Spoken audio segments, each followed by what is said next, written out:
Hello, everyone. This is episode 2 of Seco Creek for the Gauntlet.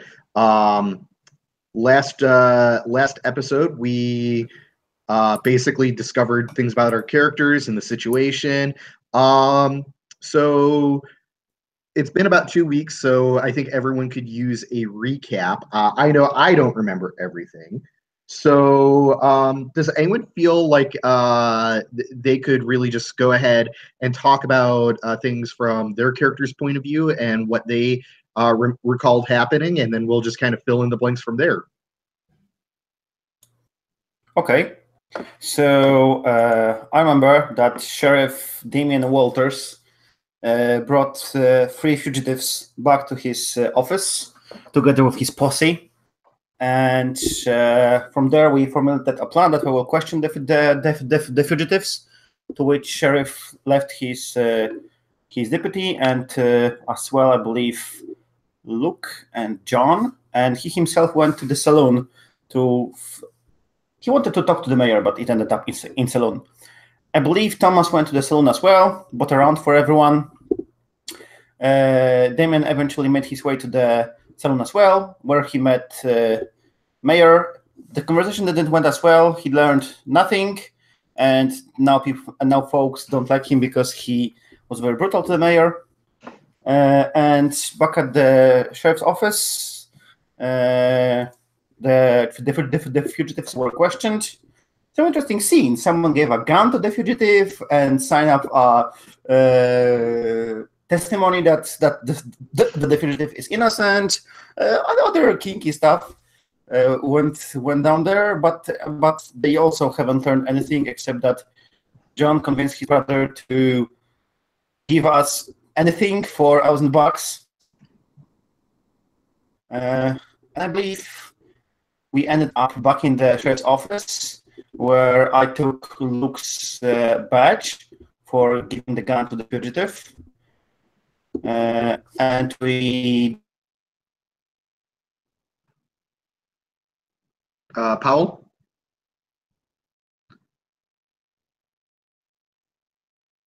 Sorry if I missed anything. You kind of cut out there towards the end.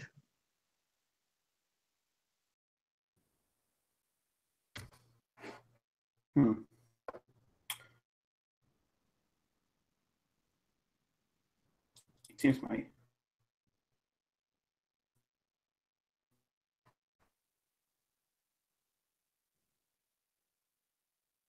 I think we lost Pavel. Yeah. Okay, well, I think that was most of the basic things that happened. Does anyone have anything in particular they wanted to add from their character's point of view, things that they thought were really important that happened, anything of the sort? Well, so if I'm remembering correctly, the last 2 scenes, was Luke losing his badge and his gun from the mayor. I'm sorry, not the mayor. From the sheriff took it. Yeah, well, the gun would have been your personal property. Okay. So he took my badge at least. Sure. Yeah. But if I remember correctly, the cliffhanger we left off on, and sorry if you said this, but I think you're kind of cutting out before, but that the town was starting to uprise and they were approaching the sheriff's office. Looked like a militia. It would come with pitchforks and torches kind of thing, wanting a different set of answers or action than what we had previously been doing. So I think that's, if I remember correctly, unless I'm wrong there, that's what I remember. Yeah, so one of the big points of contention in this game is that there isn't much evidence that about these 3 criminals doing this crime. However, they all have known to have committed crimes before, have been brought to the proper court, and then their boss, Duke Cahill, has basically bribed these criminals way back to freedom.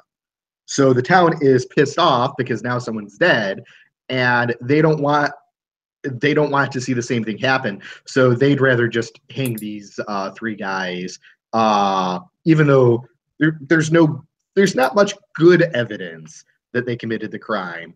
There's basically the mayor's word and the fact that they have a reputation.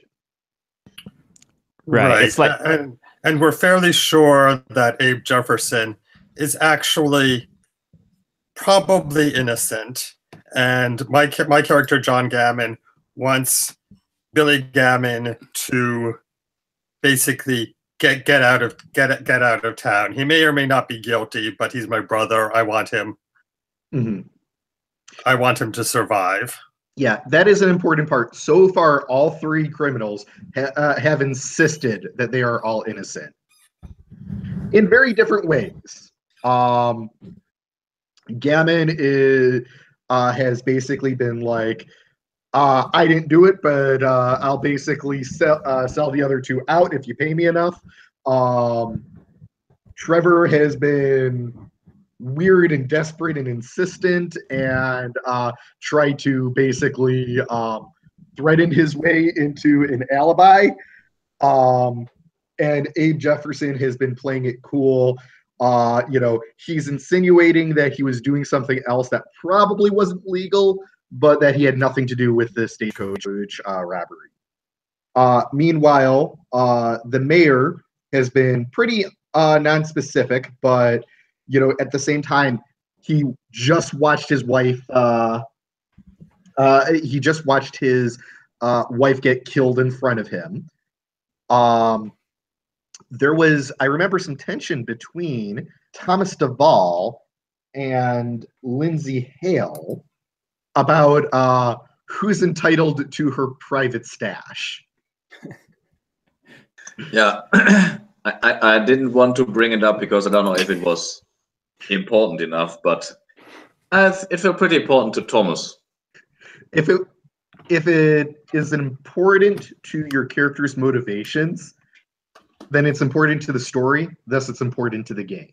That's the way I see it. Yeah, and we all know that she has an affair with the sheriff, so I tried to blackmail her a little bit. Lindsay Hale? Lindsay Hale has a thing for the sheriff. It didn't actually turn into a full affair. I believe that was Victoria that actually was having an affair with the sheriff. I was under the impression that the sheriff was like dogging around. Well, when Powell's still trying to work out his internet issues, but according to the sheet in my recollection, let's see. Where's Lindsay Hale on here? She has romantic intentions towards me, so I've been giving her the cold shoulder. Now that Vic, as in Victoria, is dead, it might change. Okay, got it. But Victoria, hardcore having an affair with the sheriff.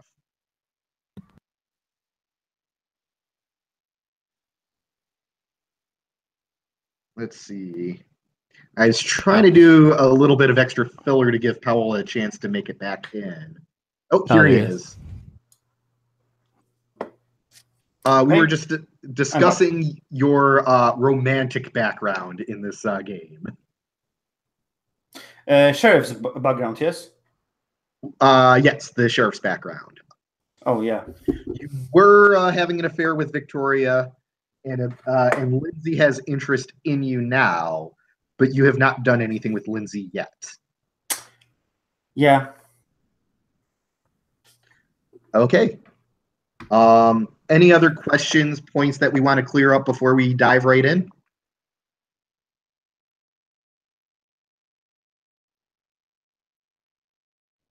Okay, so you hear, we left off with you guys hearing a bunch of angry yelling, and when you peek outside, you see Mayor Dix on effectively a soapbox, calling for the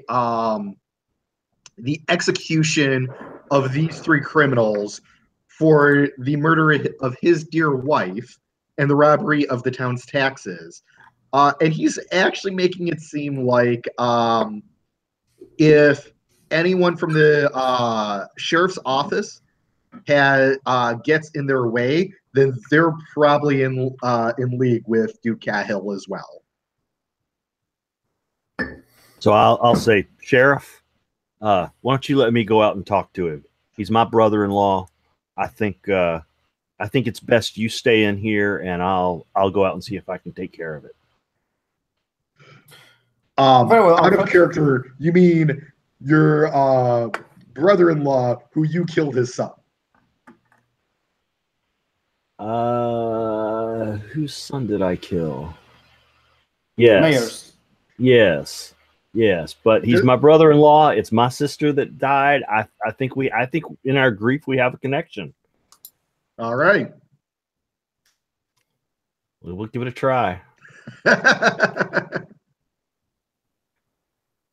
Okay. Okay. So I of course will take a shotgun with me. I'm not going out unarmed. I'm just curious because this kind of is a new development. Why is he your brother-in-law, if I can ask? Because the deceased was my sister.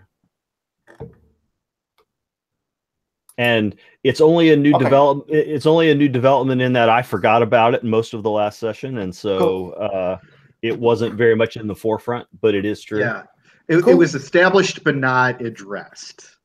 Cool. Yep. So I'll take the shotgun. I'll step outside, and I mean, is he close? Is he close to the door? He's still like pretty much outside of the saloon, which is like across the one street of the town. Okay, so I can step out the door and be on like the porch. Yeah, if you want them to realistically hear you, you're going to have to approach them, just because this is loud. Or I can just step out and stand on the porch and fire the shotgun into the air. Yes, you could do that. Which is what I will do to gain their attention. Oh, nice.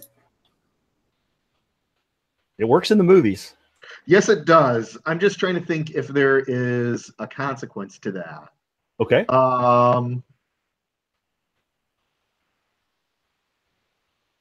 Let's see. You are in positive regard with the towns. You're in positive regard with everyone. Yeah, yeah. You're kind of like, everyone's like, yeah, it's okay. Okay, here's the deal. I don't think I'm going to do anything other than a fictional thing. If you fire a shotgun, you'll have to reload it before you can fire again. Okay. So so I'll fire it up in the air and I'll say, Mayor, disperse the crowd. We will let justice be served in this. We will not do vigilante justice in this town. So obviously the mayor doesn't want to hear this. The townsfolk won't want to hear this. So I'm going to say, if you make this more threatening than authoritative, as in you're reloading the shotgun right now, you can get that off, but you'll lose a favor with the townsfolk. You're effectively threatening them with your gun. So what's their immediate response? I mean, does it look like they're at least slowing down, or are they still very aggressive? I mean, if they're aggressive, I will reload the shotgun. But if it looks like I can just continue to be forceful and make some progress, I will continue with that path. You think that they're with this avenue that you're trying of basically ordering them back to their homes, it will only work with the threat of violence. Not specific threat of violence, but suggested threat of violence. Okay, yeah. Then I think that's what I need to do. So I will crack the shotgun open and the shell flies out, and I'll pull another one from my pocket and slide it in, and click it back, and say, I said disperse and return to your homes. There's a lot of grumbling, and you lose the favor. They'll disperse. They're obviously not happy about it, and they, basically, the thing that's prevented them from pushing the the townsfolk in general from pushing this forward is that currently they're not willing to get into a firefight with you. Okay. Obviously, there's a few stragglers, the mayor being one of them, but it's not so much of a mob right now. So the danger, the immediate danger to the jailhouse, it has been dispersed. Okay, and so I would kind of look pointedly at some of the lesser townsfolk and just kind of say, "Now get on home." Now I said, "Get on home," and in a non-threatening manner. In other words, the shotgun down, not threatening. I'll approach the mayor and say, "Mayor, you need to return home as well, sir. It's best. It's what's best for the town." So this is what justice in this town has become. You someone gets in your way and you just kill them. Well, Mayor, we haven't had a chance to have justice. You know, and I'll lower my voice and kind of lean in when I say this, and I'll say, we haven't really had a chance to see if justice will be served in this case, but we need to give it a chance. If things go the wrong way, there's always time for an alternative. Those 3 men are murderers. They killed my wife. They killed. How many men and women have they killed over the years? And you're trying to defend them? Justice isn't going to be in Bright City. Justice is going to be from a tree. I'm not defending them. I'm defending the process of justice. That's what's important.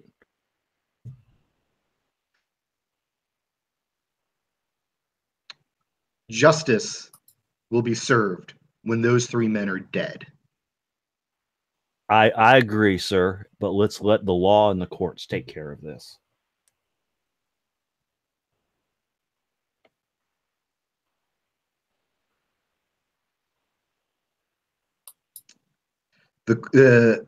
Sorry, I'm thinking of his response. No, that's fine. The courts are in the pocket of Cahill. Are you as well? Have you been taking bribes? Mayor, we've known each other way louder than than a private conversation should have been. Yep. Then I'll certainly raise my voice as well, and I'll say, Mayor, I'm a sworn officer of the law, and you need to return home right now, and you need to stay there, and we'll take care of this. I'll go, but don't think that I won't be back. And then I'll turn around. I'll deliberately turn my back to him and walk back into the sheriff's office.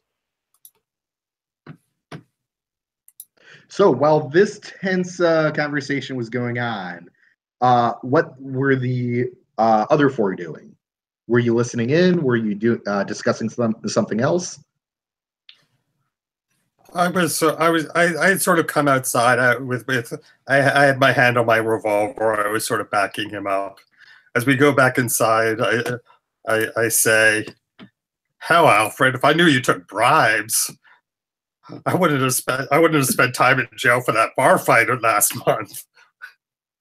I will look at. I'd look at him and I'll say, "I thank you for the backup, and for that, I'll forget about the comment about the bribes." And I'll definitely give him a steely-eyed look. I don't know. Are you going to back down on that, John? Oh, I was just kidding, Alfred. You know that. And I'll nod and clap you on the shoulder, and I'll head on in. I assume you're going in as well. Yeah. And again, I'll say I thank you for the backup.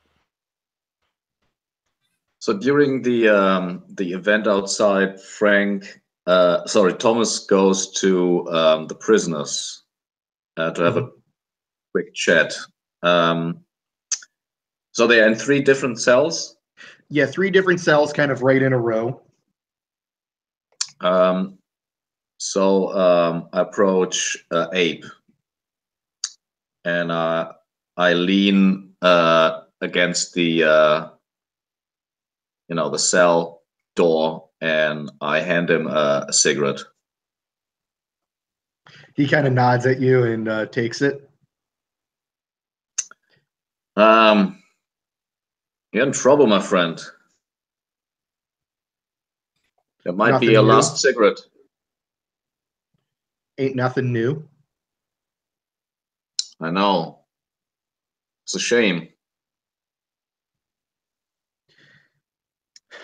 Yeah, well, you know what they say about a lifetime. Everyone gets one. Yeah, Yo is about to run out though. There might be a way for you to survive this.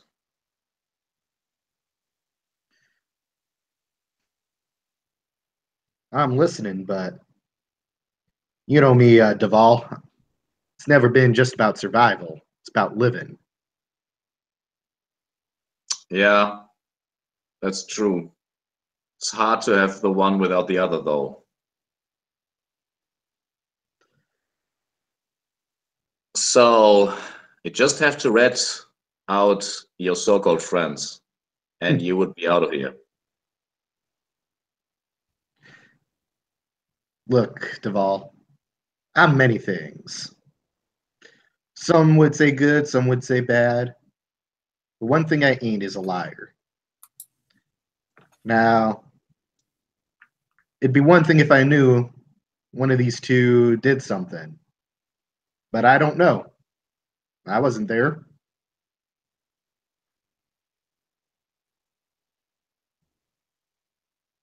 I appreciate that, Abe.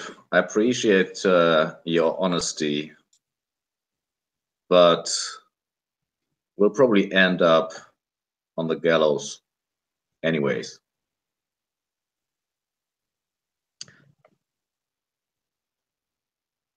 Happen now. Happen 5 years from now.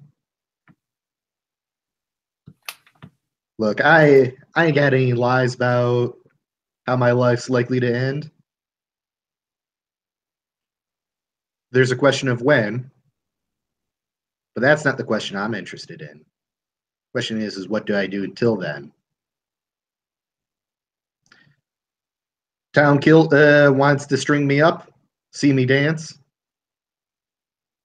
Can't blame him for it.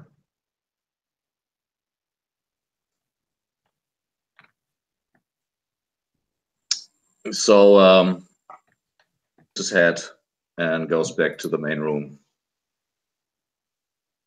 You hear Trevor say, "No, no, I'll make a deal. I'll make a deal." Complete opposite of Abe.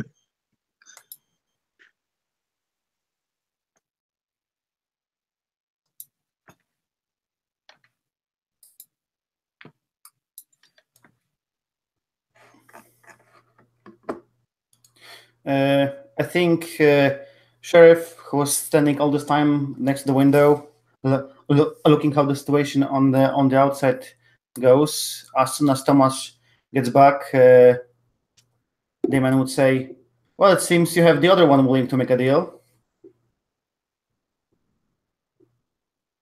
To Thomas? Yes. Yeah, but the other one is lying.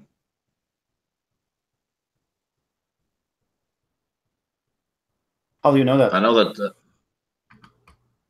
I know Abe. I don't trust him. I don't trust the others.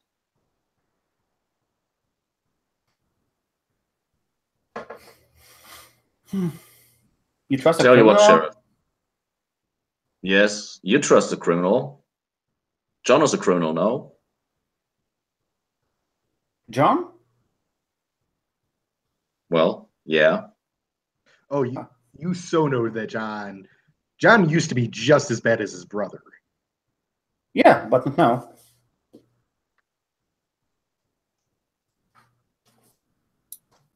now. And Thomas says, so do you want justice or do you just want a conviction?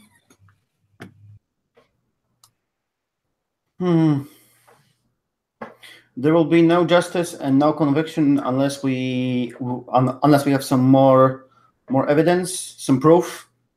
So far, we only have Mayor's word, and the man wasn't honest with me any time earlier. I don't suppose he's honest with me any now. and this this amount of evidence will not stand in the court hard enough to make them sentenced due to Cahill strings on them. So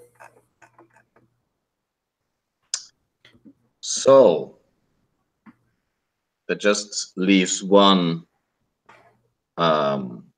obvious answer. We hang him. Now, when Thomas Duvall suggests that we just hang the three criminals, there's a knock on the jailhouse, on the police or the sheriff's office door. Yeah, hold that thought, and I'm going to open the door, one hand on the revolver handle. Oh, when you see who this is, you do not want to take your hand off the revolver. This is the most Eastern, basically lily-livered sack of shit you ever met. Elwood Grant, with his round spectacles and his bowler hat, is standing right there with his normal shit-eating grin. Mr. Grant? Sheriff, fine evening this is. Yes, a tired evening at work. What's your business, if I may ask? Oh, Don't invite him in. We're just talking over the open door. Yeah, so he's kind of trying to weasel his way in, but he's a much smaller guy than you, so he can't quite push his way through. So if you're resisting, he'll just kind of bounce off of you. But he's trying to slide his way in. Are you going to resist it? I'm not pushing him out. There, that's door, my hand, and me. So if he's going to go duck under and make his way into the office. Yeah. I just close the door and say, well, and I just turn around and say, so what brings you here? Oh, well, I believe you have 3 suspects in this matter. I've heard various different encounters. A dozen men knocked over the Weaverville coach. Anyways, I've confirmed that there should be 3 men on that train. And I'm just doing a quick inspection and writing my report to Governor Small so he knows to expect these 3 criminals. And of course, if he doesn't get them, well, then I'm sure some U.S. Marshals will be down here to see what happens, and possibly you'll have to be taking their place. Oh, I'm pretty sure, Mr. Grant, you would love to see that happen. But I believe this is not your jurisdiction to report the amount of criminals. It is my duty. Therefore, I see no business for you being here. Well, my duty here is to be Governor Small's eyes and ears when in these towns that he's not able to make it to very often. So I just want to let him know what's happening. By the way, it seems like there was a public disturbance recently. Now, of course, if you would like me to put in a good word and,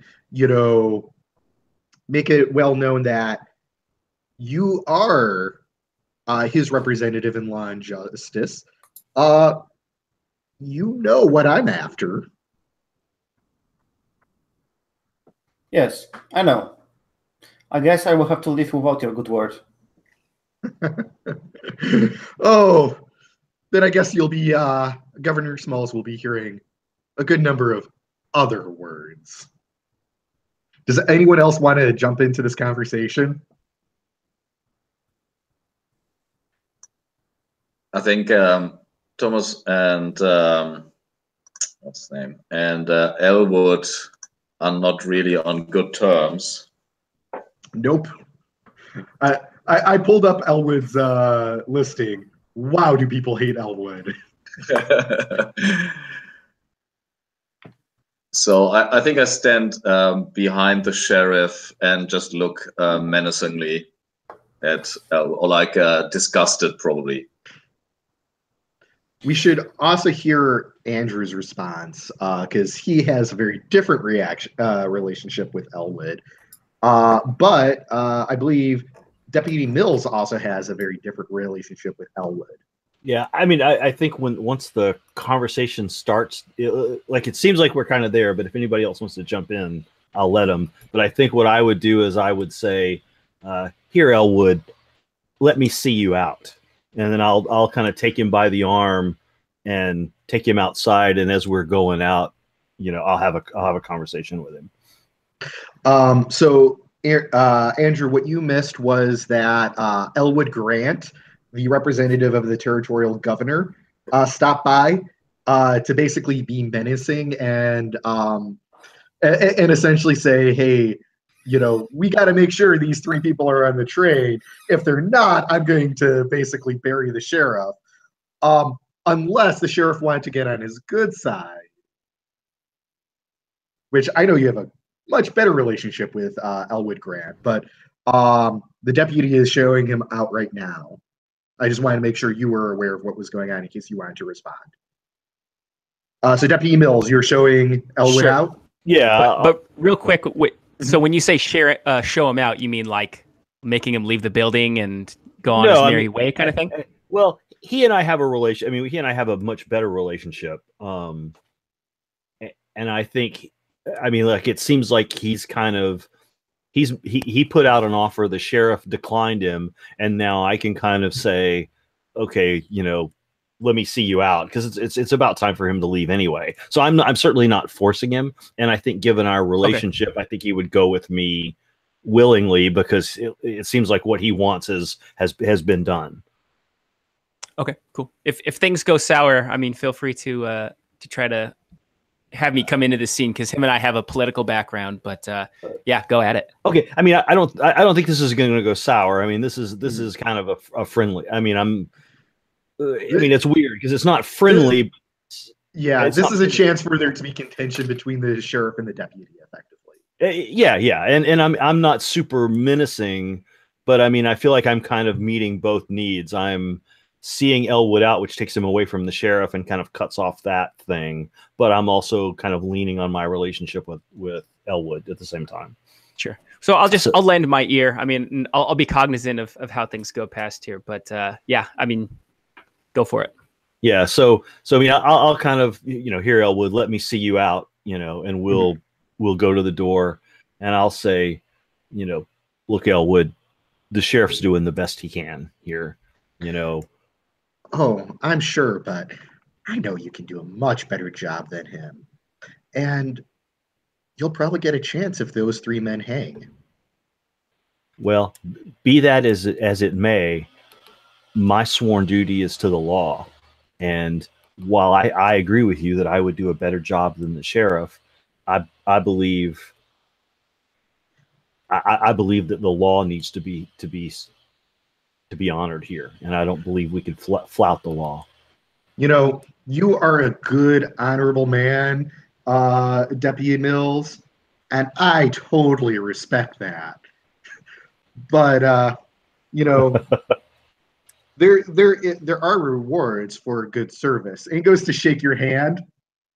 He's like, if you ever want to move up in this world, you know what you've got to do. And he turns and walks away, and in your palm is a nicely folded up $20 bill. That's like enough to live off of for like a month or 2. Right. Well, I will slip it into my pocket, but of course, the whole time thinking that this money could be used to serve the city. I'm not thinking, oh, hey, I just got a 20 on the sly. I'm like, I'll take your money, but I'm going to use it for something better than what you expected. But you did effectively take a bribe. I did take his money. Yes. Excellent. So I'm a little unsure here. So I mean, I think I did turn the key of duty to some extent, but I did take his money, and then I didn't throw the sheriff under the bus. I think maybe that whole thing's just a wash. I think maybe. I don't see you turning it. I don't think you flouted the letter of the law either. Yeah, but I think enough was ambiguous though that I also don't think I turned any keys there either. I think you might have. I think you could buy off the key of brotherhood actually. Okay, I wasn't sure that was severe enough. But what is if you intend to act on his promises, that would definitely be the buy off. No, I think I don't believe. I think they should hang, and I think my duty requires that. Like I don't really intend to buy off the key of duty at any point right now. And so this was the key of brotherhood that I was talking about. Oh, I understand, but what I'm saying is I think if I actively let them hang, I think I'm buying off the key of duty, right? Because I'm flouting the letter of the law, there. And so I don't think I like that's not my intent at any point right now. No, actually would not be. So flouting would be basically using the law as it's written as opposed to its intent. Letting the men hang would basically, it's your sworn duty as an officer of the law is effectively to pursue justice. Right. So if you believe that these three men are guilty and you let them hang, that would be turning the key. If you think that if you do this just for your promotion, but if you do it in a way that you think, well, you can do a better job at the law than the sheriff, it would be nothing. Okay. Sure. So okay, back to Key of Brotherhood. So I think it's reasonable that I may be bought off the Key of Brotherhood. I'm willing to do that. Sure. Yeah. So basically, if you're willing to not be loyal to the sheriff anymore and pursue, hey, maybe we should let these guys hang, knowing that Elwood is going to use that as a way to get rid of the sheriff.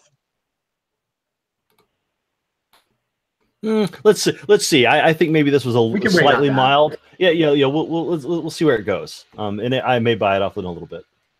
Oh, by the way, I think I saw Mills. Though you do actually get a advancement from last session, which you could have taken on the spot. It's just I noticed at the end of the last session that you had 4 experience. You're muted.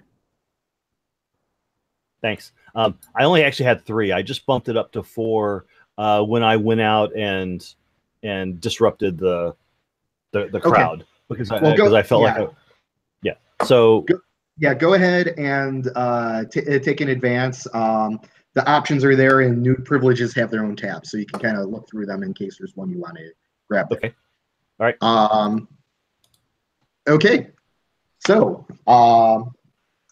But doesn't Pavel have 4 experience? Yeah, I just wanted to say that I bought, although I have no idea how to explain it in fiction, why I just got it right now. I took the privilege because I'm beloved by businessmen and I have 4 standing with them. Anyone using violence against me loses all their favor with business. Yep, that's fine. It's a mechanical thing that, don't worry about why you gained it. It's just your position with businessmen was good. And now you've got a mechanical benefit to it. Yeah, so I color this so that we know that this is like gained during the session, yes. Yeah, that's fine. I remember somebody had 4 experience. Yeah. Okay. Well, you guys are in the sheriff's office, and a lot seems to be going on right now. There's a little bit of a lull, but you don't know how long that's going to last. There's Elwood is scheming. The mayor wants, seems to be out for these men's blood. The town's not very happy. I really want to review the things that are mentioned just in the setting for this game. That first of all, is it normal that mayor takes the money, takes the tax money, and not some armed convoy, or was it something different?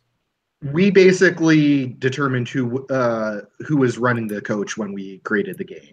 So we said this was being run up there by the mayor and his wife. So that was the setup. It was the mayor and his wife. Yeah. The question is it normal for them to be doing this? For the setup of this game, yes. Okay. Whether that's accurate in the actual Old West, I don't know. Yeah, and I think the other thing is that we basically know, like all of us know, that as soon as they get to this whatever capital city, they are basically free because their boss has some leverage over the judges, and nothing will happen to them. There will be a trial, and probably within about a week. What you guys have seen in the past is within a week, basically through bribery and legal trickery, these guys are probably going to get, get an innocent verdict, or have or a mistrial, or just the whole thing thrown out, and probably within a couple of weeks be back in Seco Creek.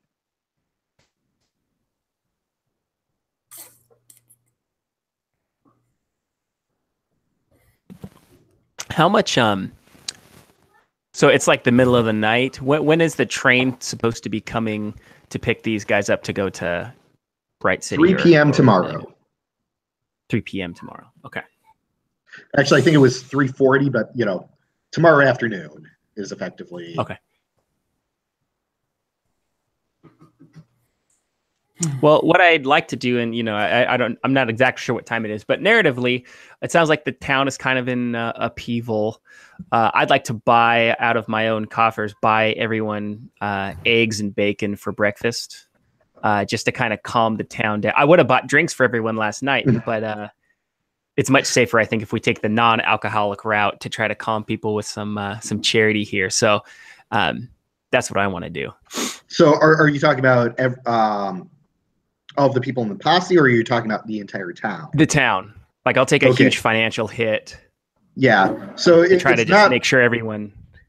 Yeah. So it's not morning yet, but if you want, if you want to do that, we'll discuss what the cost will be later. Yeah, sure. But I'm going to share that with our crew here. It sounds like since I lost my license to be part of the vigilance committee, I can help out in more civic ways than judicial ways. So that's my plan when that time comes. So, and of course, you gentlemen can have. I'll make sure that you guys get first pick as well.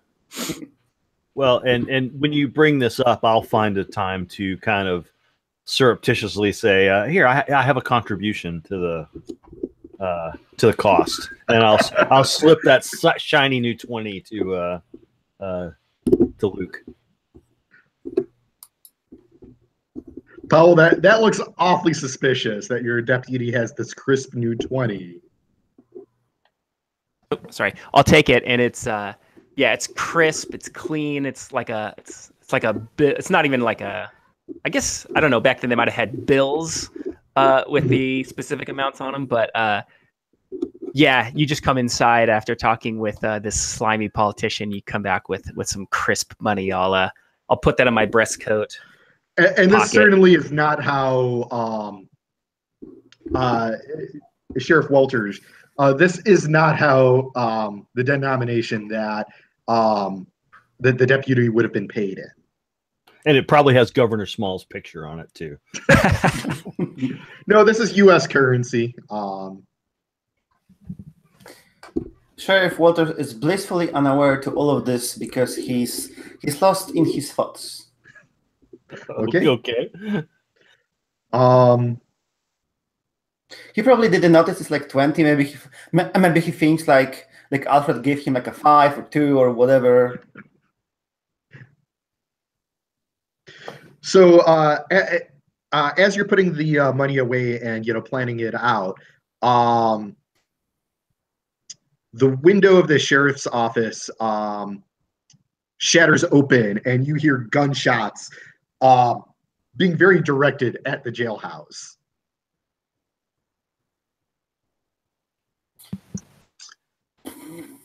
Well, I'm certainly dropping to the ground and then gonna crawl over to a window, probably grabbing my shotgun to try to peek out and see if I can see what's going on.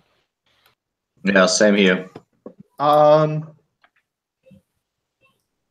Anyone who wants to get a good view of what's going on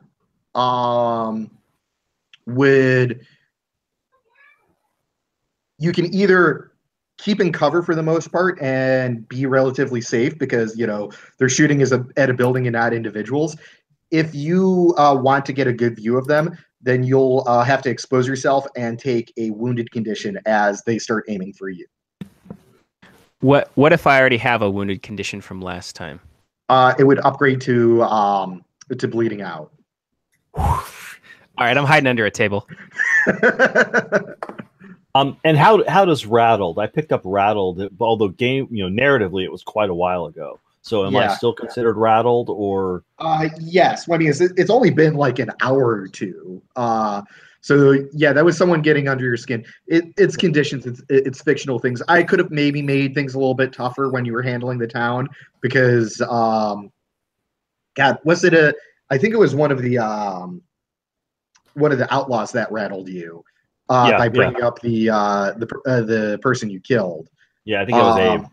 Yeah, so you could they can use that fictionally to make things harder on you.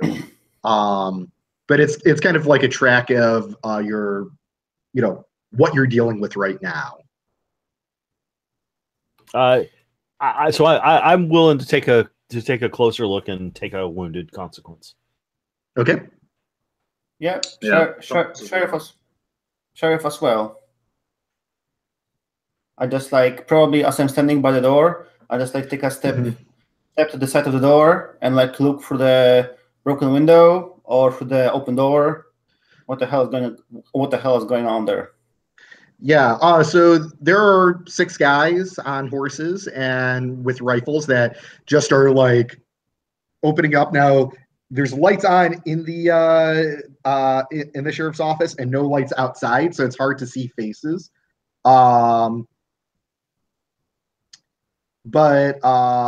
Yeah, they're just opening fire on the entire sheriff's office.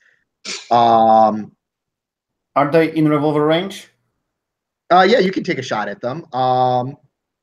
Yeah, I think are we you see going revolver. to try to injure one, or are you going to try to just scare them off? I think Sheriff Walter just grabs his six shooter. His 6-shooter fires 6 shots for the broken window. It's shoot to kill now. Shoot to kill? Yeah. You have a privilege that says, because you are a trained shootist, when you attempt to inflict violence, you succeed without negotiation. So yeah, you can kill one of the 6 and that will drive the other 5 away. Yeah. That's what happens. Okay. So yeah, the other 6 go riding off into the night. I think since I'm the gunslinger here, I have the second revolver just ready, and I just run out, jump on the horse, and follow them. Okay. And maybe those who are inside just now notice that on the wall behind Sheriff is a bloody a bloodied wall that just blood is falling down. Sheriff probably didn't notice that his left arm got wounded. Hopefully bullet went through. I think they got you in the shoulder. Yeah, but I definitely run out, jump on the horse, and follow them. How do people respond to that? Well, I'm going to stay back and guard the prisoners and guard the sheriff's office. Thomas says to Alfred, "Go help the sheriff. I keep an eye on the prisoners."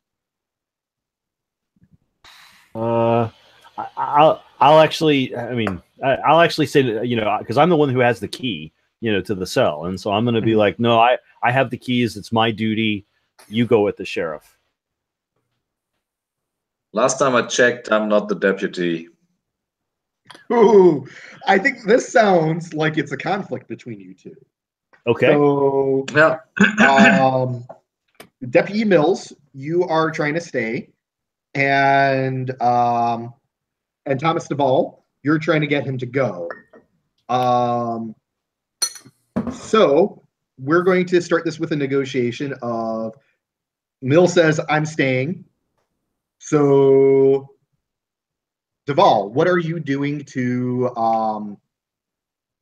so what are you going to offer in the negotiation? So it could be, if you stay, this will have to happen, or if you go, I'll do this, or really it's up to you how you want to approach this negotiation. So I have to give something up to persuade him. You can give something up to persuade him to go, or you can try to inflict penalties if he stays.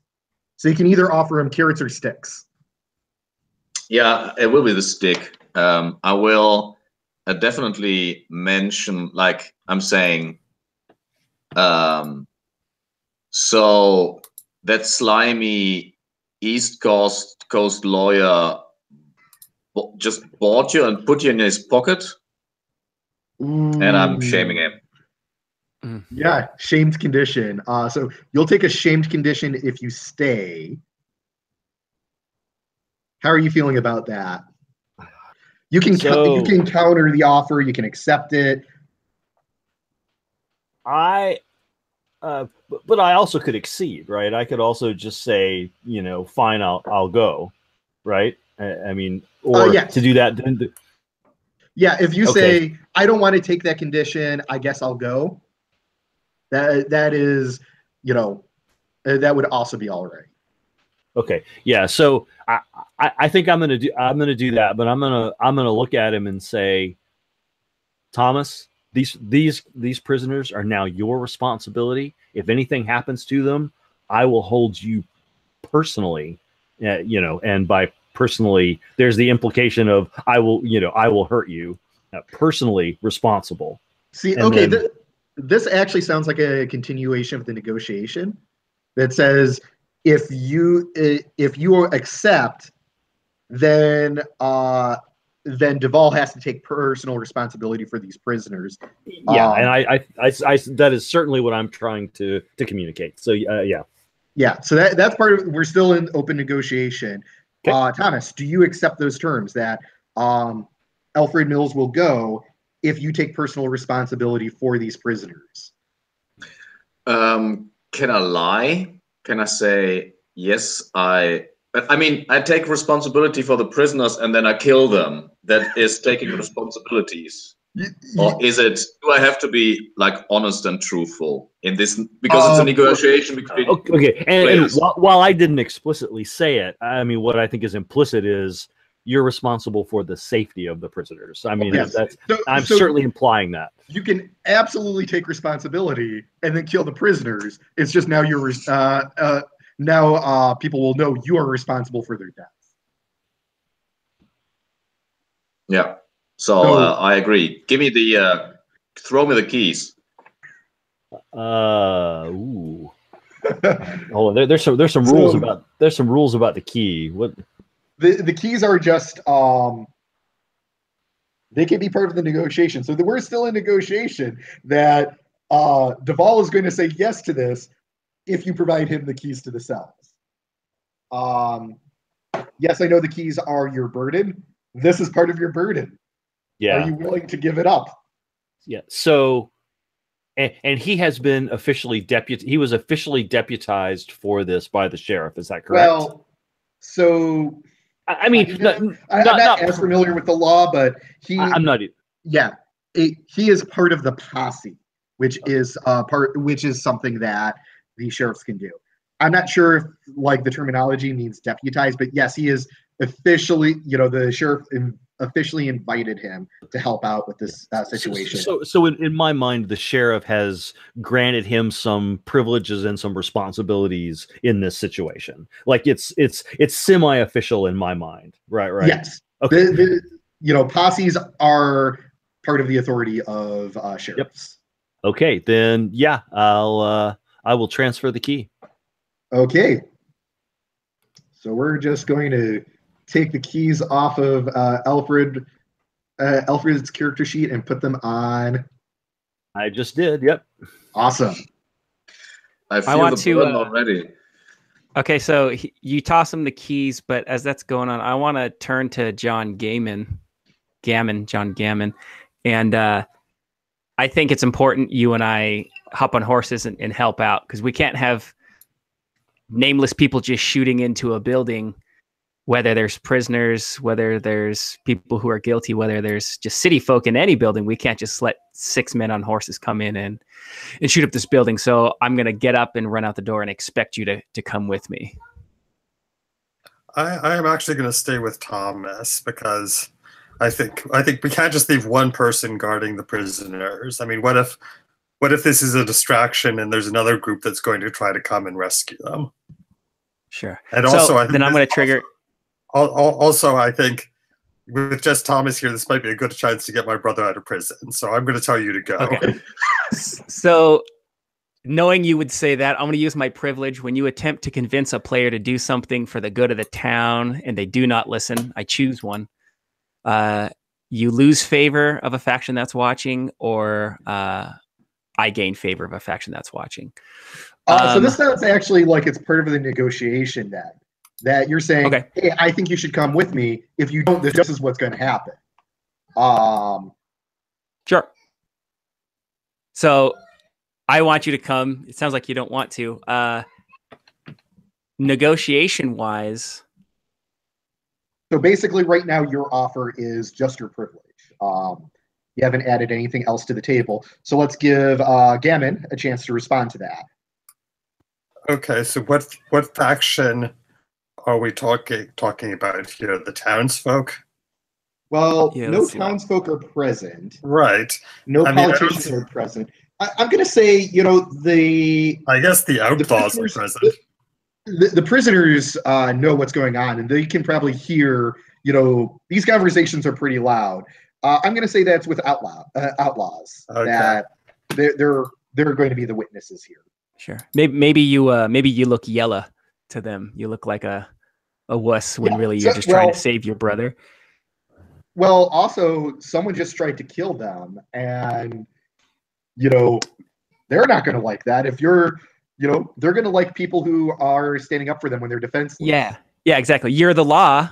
Aren't you supposed to follow the law? Go out there and get those people who are trying to hurt us outlaws. Yeah, that makes sense. Okay, so I want you to come with me, because I'm going to run out there on horses, but it sounds like you're staying. All right. I will accept the consequence of looking like a coward and having the outlaws gain a little bit of contempt for me, because I have an ulterior motive. Because of the privilege, Luke Owens gets to decide: do you get favor with the outlaws, or does John Gammon lose favor with the outlaws? Oh, John Gammon loses. Okay.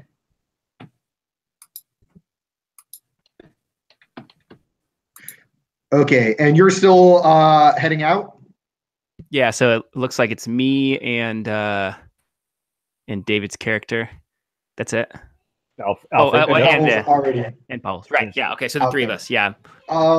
Does anyone look at who you shot? Probably by driving next to him. As I'm following, I just like take a. Yeah, you rushed off. You didn't. You're trying to be right on their heels. Unless you specifically want to let them get more of an advantage. Nope. Yeah. No, then I don't care who it was. I think since I'm following, I mean, I'm already like a minute behind or 2 minutes behind, because we had this negotiation. I think I'll take an extra 30 seconds just to see who it is. Yeah, the sheriff killed Leland Druthers. Oh, wow. And do I see a gun in his hand? Oh yeah. Well, not in his hands, but there's definitely a rifle. A pretty nice rifle. So you don't know how the town drunk had a nice rifle like that.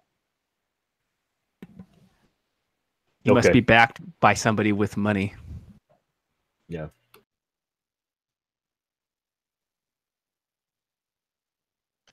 Okay, I'm gonna go and drag his body into the jail, and I'm gonna put it in one of the empty cells because just out of respect for the dead.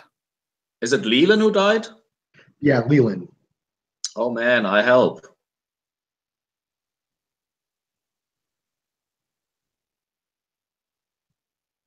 Yeah, sheriff got him actually right in the throat. That's an ugly way to go. Yeah, you don't have to drag him. We carry him into the cells. Poor Leland. Drowned in his own blood. Yeah, he wanted to drown in he's alcohol. probably still gasping, but you know this is a fatal shot. Yeah, I hold his hand and talk to him, like in a soothing way. Yeah, it doesn't take long.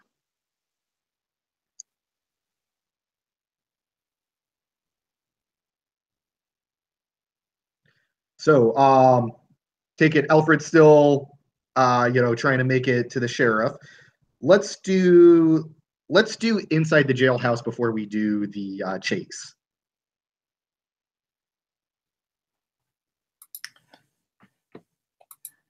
Okay, I'm going to talk quietly to Billy. I'm going to ask him if he wants to get out of here. This is before he does that. I think you dragged him in the cell closest to Billy. He spits it at Leland. Fucking asshole.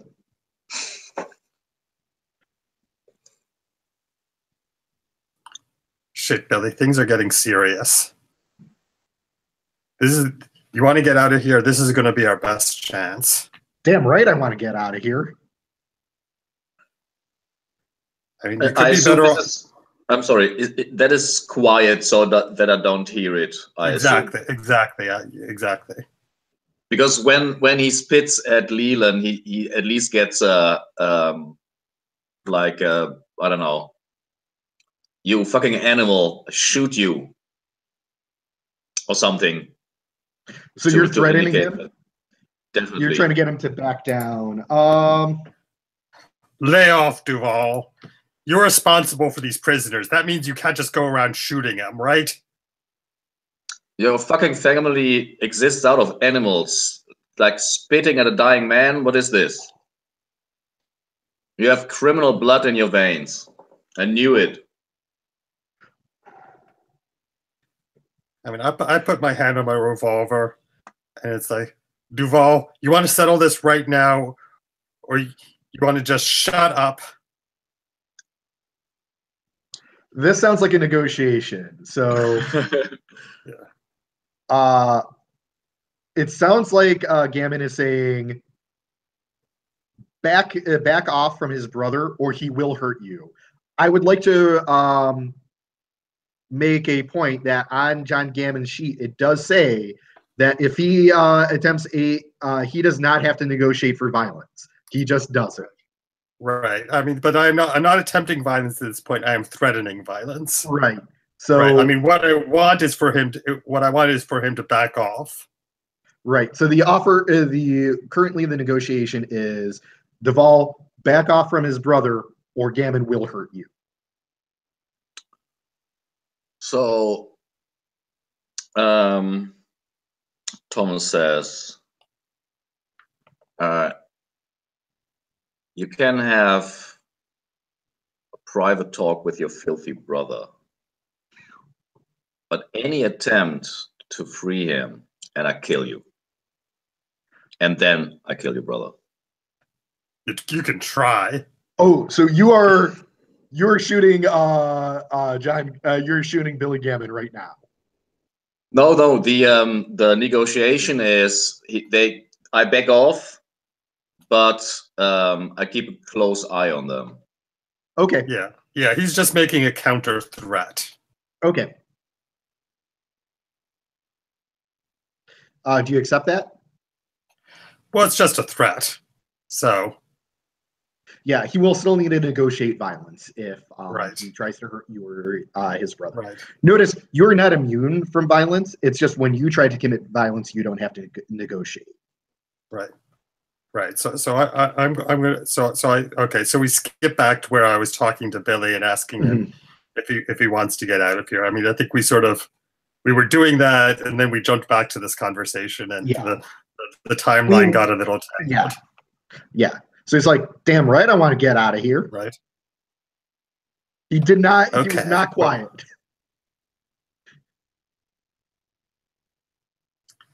Okay. So it's like I look over at Thomas, and it's so Thomas, you still buying those stolen cattle from Duke Cahill? Is that another what's it called? Negotiation? Are you shaming me? No, what Thomas says. I'm sort of threatening to blackmail you. Let's continue the conversation, then we'll figure out if it's what the terms of the actual negotiation is. I bought cattle. Fuck knows from whom. I mean, as far as I know, he found them somewhere. Not illegal, is it? Yeah, kind of is illegal. Buying stolen cattle, that's kind of really illegal. In your twisted brain, maybe. In the old days, in the Old West, there was cattle and there was a man. Old West? A lasso. What are you talking about, Old West? I mean, this is what year is this? I don't remember. Old West is in Thomas Mine's 20 years ago. Yes. This is 1872. This is part of Thomas's character that he was around before the town was, where things were way wilder. So he's referencing to like maybe 20 years ago. Right. This is 18 mumbledy mumble. Whatever did things 20 years ago, that's not how we do things now. And you know how much trouble you can get in if this comes out. Yeah, the way we do it now is with slimy East Coast lawyers like Elwood.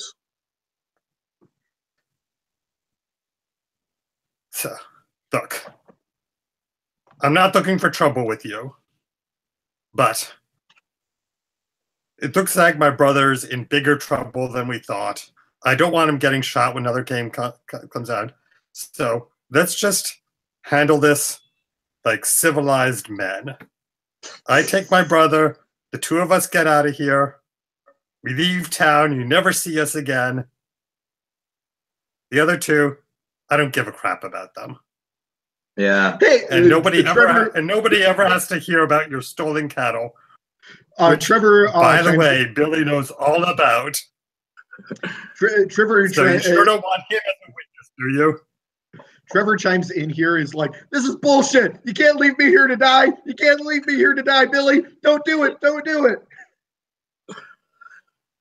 So Thomas says, yeah, tough luck. Because I'm not a civilized man.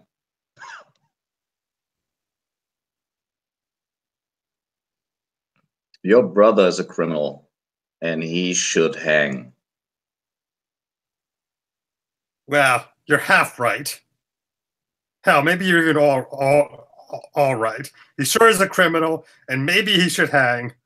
But he's my brother, and he's not going to hang.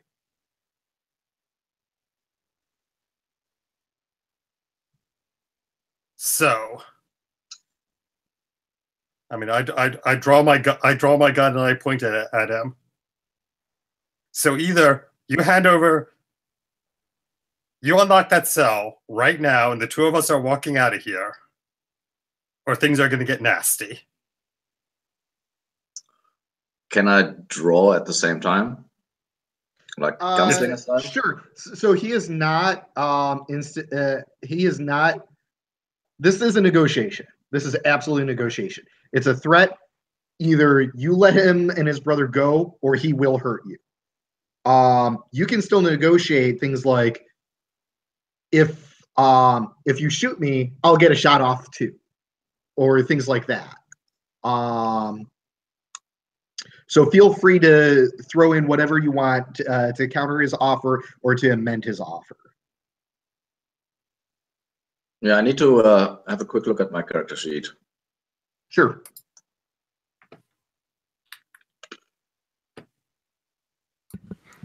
So David, though, if Steve's character wants to shoot, though, there's no negotiation. It's just he shoots and then inflicts a wound, because that's like that's his character's privilege. Is that right? Yeah. So if it's like a situation where it's like, I hate Thomas Duvall, I want to shoot him. I want to shoot him. Then he just shoots Thomas Duvall. If it's, I want this thing from Thomas Duvall, and I'm willing to shoot him if I don't get it, then that's a negotiation, because it's a give me this or I'll shoot you. Now I do prefer to give extra privilege to someone with that, in that, there's no question of whether or not John Gammon will hit, because he has that privilege. Once he's decided to hurt someone, he'll hurt someone. Gotcha. Yeah, I think out of self-preservation, so Thomas will eventually give you the keys, but let me think what I do. What does Thomas want?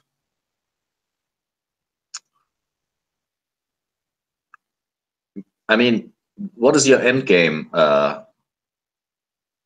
John? Is this in character or out of character? No. This is in character. Thomas says, "What is your end game? What do you want? You will be on the run. Yeah. You don't expect me to keep quiet." Oh yeah. I expect you'll tell everyone what I've done. I've pretty much burned my bridges with this town. It's a big country. I'm going to cut right there, and I'm going to ask the group a question. I think we are very closely approaching the resolution of the game. I don't know exactly how much more time we're going to have here. Obviously, we're booked till as late as 4. Do we want to take a quick bio break, or do we want to just push through to the end? I'm all for a break. Quick break. I'm good either way. Powell, do you have an opinion? No, but if someone wants a break, let's take a break. Yeah, let's do a quick That bio break. It will give me a chance to think about the chase scene, and let's be back here in about 5 or 6 minutes. So, but if the resolution of the session doesn't have anything to do with this with the chase, it's pretty pointless to do it anyway. Well, no, I think what happens with the chase is absolutely part of the resolution of this. Okay. It's not just about what happens to the 3 outlaws. It's about what happens to everyone. So the result of this chase, because I know who you're chasing, and I think that's definitely an interesting part of the story. So about 6 minutes, and 5-6 minutes, and yeah. Sounds good. See you then. See ya.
Hello. Hey, Oops. I think we are just waiting for Horst, sorry.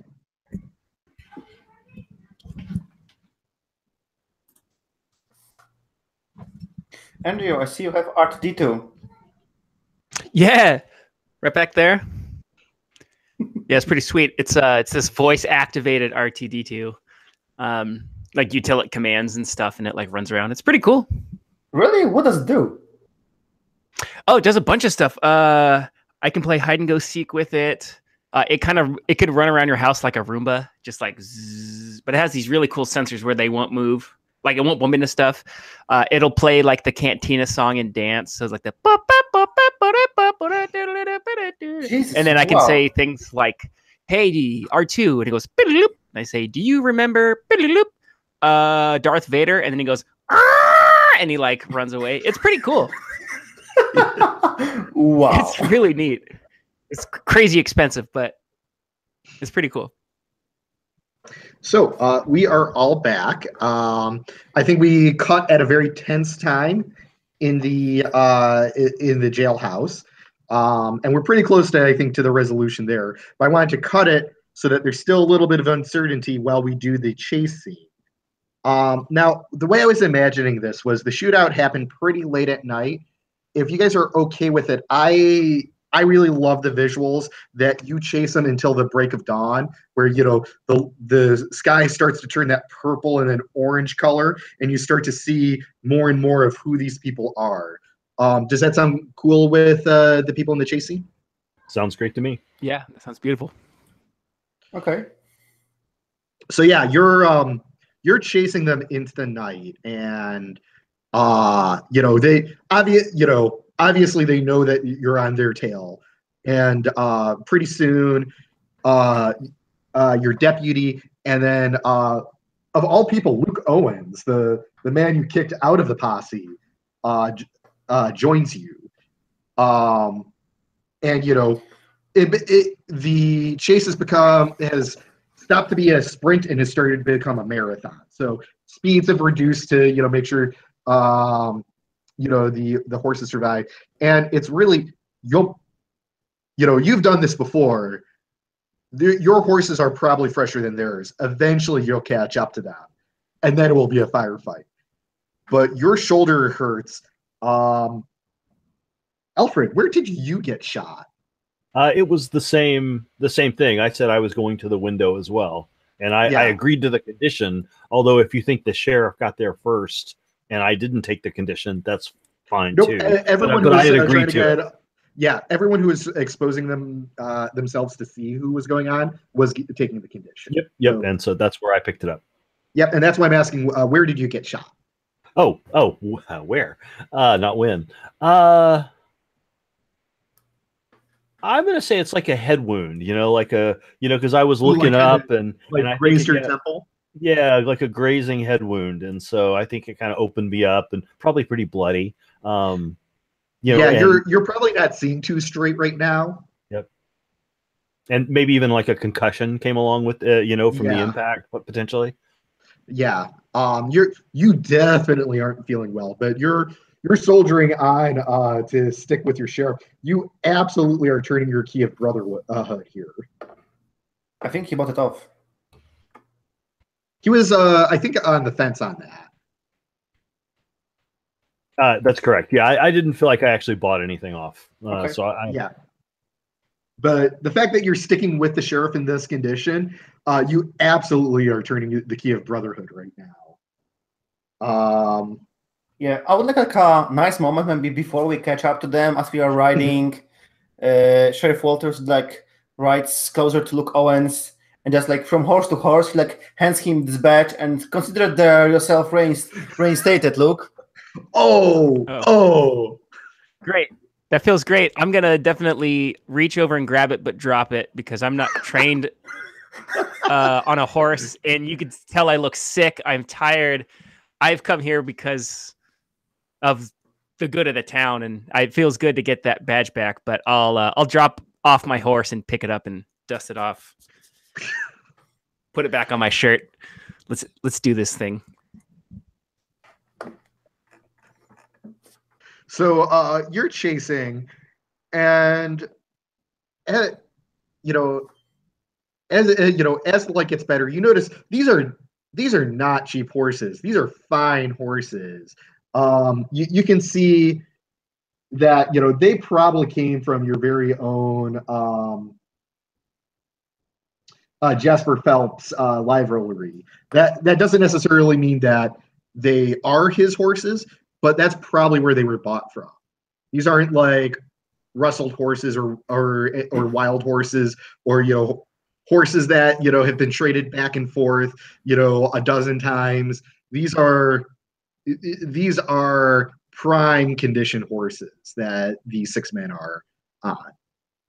I think 5, because one of them is dead. 5.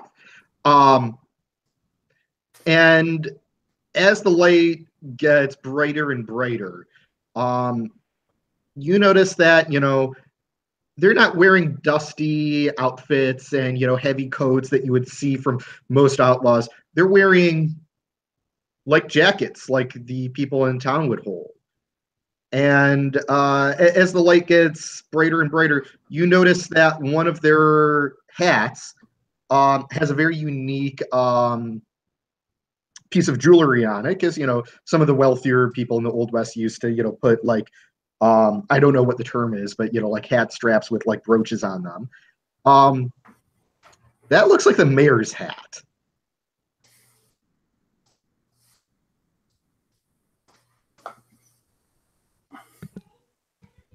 Wow, incredible. So it was the mayor that was shooting at us in the building, trying to kill the outlaws, and now we've chased them all the way. And us too. Yeah, and us, and we've chased them all the way out into this gulch. And it looks like he has a posse of like 4 or 5 other people with him. Yeah, but they're people from town. They look like just townsfolk. Yeah. Oh, geesh.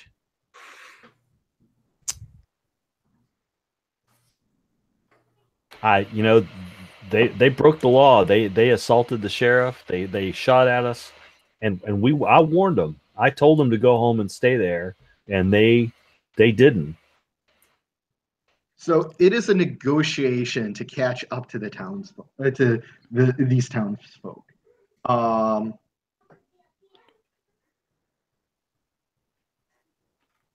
I'd say now that you know who they are, if you want to catch up to the townsfolk, you have to press it. You have to press them hard, and the townsfolk will back home will know it. Yeah, this might be a little harsh, but I think it works. If you want to catch up to the townsfolk, you will lose all favor with townsfolk. I'll do it for sure. I'm already down to 1 with them. What's a 0? They're hostile. Yeah, well, you get back to you're hunting down people's husbands and brothers and sons. Yep. When you get back to town, you're going to be like people are going to be pissed that you're treating their family like common criminals. Well, they are. We sent them home, and they shot at the law. That we can't let that stand with no consequence. That doesn't mean we have to shoot them in the gully, but I don't think we can let it stand with no consequence. I think it makes sense that that we would lose a lot of favor with them, because if you go into their mindset, we're protecting these outlaws, these 3 guys in jail, but then we're going out into the night and shooting their husbands and wives and children. Yeah. Like, why are you protecting those guys and not? Yeah. And these 5 are following. To be following their mayor. To be clear, we hunted the 3 outlaws down exactly the same way we hunted these guys down. No, so, I know. I'm not sticking up for us. I'm just saying that's what common folk would think, right? They'd say, "Oh, these assholes think that they're the law when they're not, and they're protecting these people, but they shot my son for blah," like that kind of thinking. So what a huge mess. Okay, but I think that's fair. I'll lose all. Yeah, no, I'll lose mine too. I think that we need to take them in. Yeah. So you chase them down. Sheriff, do you agree, Sheriff? Are you in agreement? Yeah, I dropped to 0. Okay. So you chase them down, and basically, they haven't been in a chase before. You kind of sort of herd them into a place where it's not mapped out well, but that there's kind of like a gulch that they're heading towards, and they get there, and they obviously they've got to stop because they either have to turn around and go right through you, or it's pretty early in the morning. It's after sunrise, but it's still like at a pretty heavy angle. I think we've got some pretty nice golden light casting, really dramatic shadows all over the place. And the townsfolk get off their horses, set up their rifles on the back of the horses to be kind of natural barricades.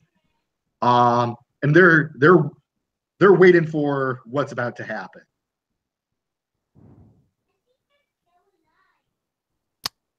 I'll say, Sheriff, do you want me to go talk to him?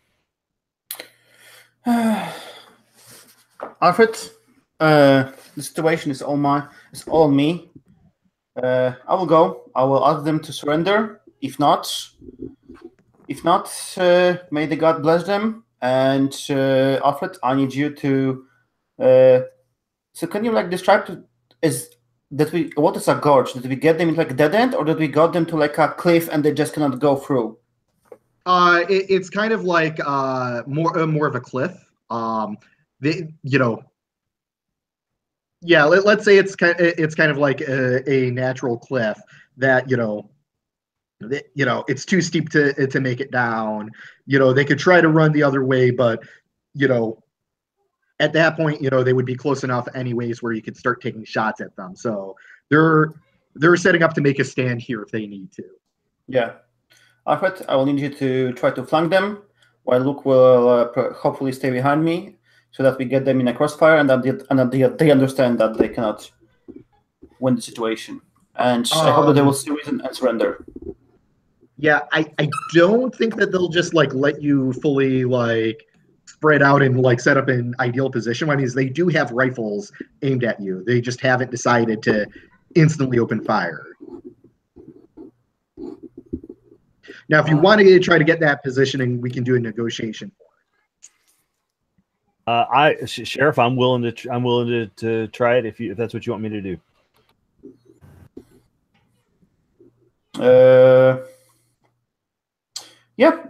I think that frontal assault is not in a good spot. If they start shooting at you, I'm treating them as common criminals, and we are going to shoot them down. So Sheriff, let me ask here real quick: are you planning on trying to talk some sense into them? What's going to be your plan here when you start talking? I'm going to approach them. I'm going to ask them to drop their weapons and surrender. Mm-hmm. There's no conditions. They are common criminals. They attack the sheriff's office, and there is only one way for them: either bullet now or they surrender. So if you want to get that kind of crossfire flanking position set up there, what they'll do is they'll be shooting warning shots and kill 2 of your horses before you can get into position. They're obviously not aiming at you yet, but they're not going to let you just get into a position where it's really easy for you to slaughter them. As much as I love my horse, I'm willing to do it. I'll take a dead horse. Yeah, I'm willing to try to hide behind the carcass of this horse and tripod my little pistol at him. But dang it, I'll let my horse go down, I guess. So there's the deputy and Luke Owens are basically in prone positions, set up in a nice flank, but using their dead horses as barricades. And there's the sheriff, proud on his horse, gun in hand, bloody shirt, ready for the showdown. Yeah, I suppose I like get off my horse. I like slowly reload the pistol if I haven't done it earlier, so that they can see it. I look it up, and with like hands on two handles, I approach them to some kind of reasonable distance. Yeah, when you get close enough, the mayor's going to say, "No closer." Walter, Damien. Yeah, I like take a step. I like stop, and I shout, Mayor Dix, you are accused of assaulting sheriff office, of wounding the officers of the law. I command you to drop your weapons, stand down, or be shot like common criminal that you are now. You're the ones in Cahill's packet trying to defend those murderers. We just do. If you can't do justice, then we'll do it for you. Mayor, and I'm just like at the kicking of the badge with like one hand. I was assigned this badge because I am the law in this town, not you. I say what is lawful and what is not lawful. Your actions were not lawful, and if you want to defend your case in the court, that's your right. But if you will not, but if you and your men will not drop the weapons right here and surrender to us, I'm afraid you're gonna go down, and you will win. And this day you will win nothing.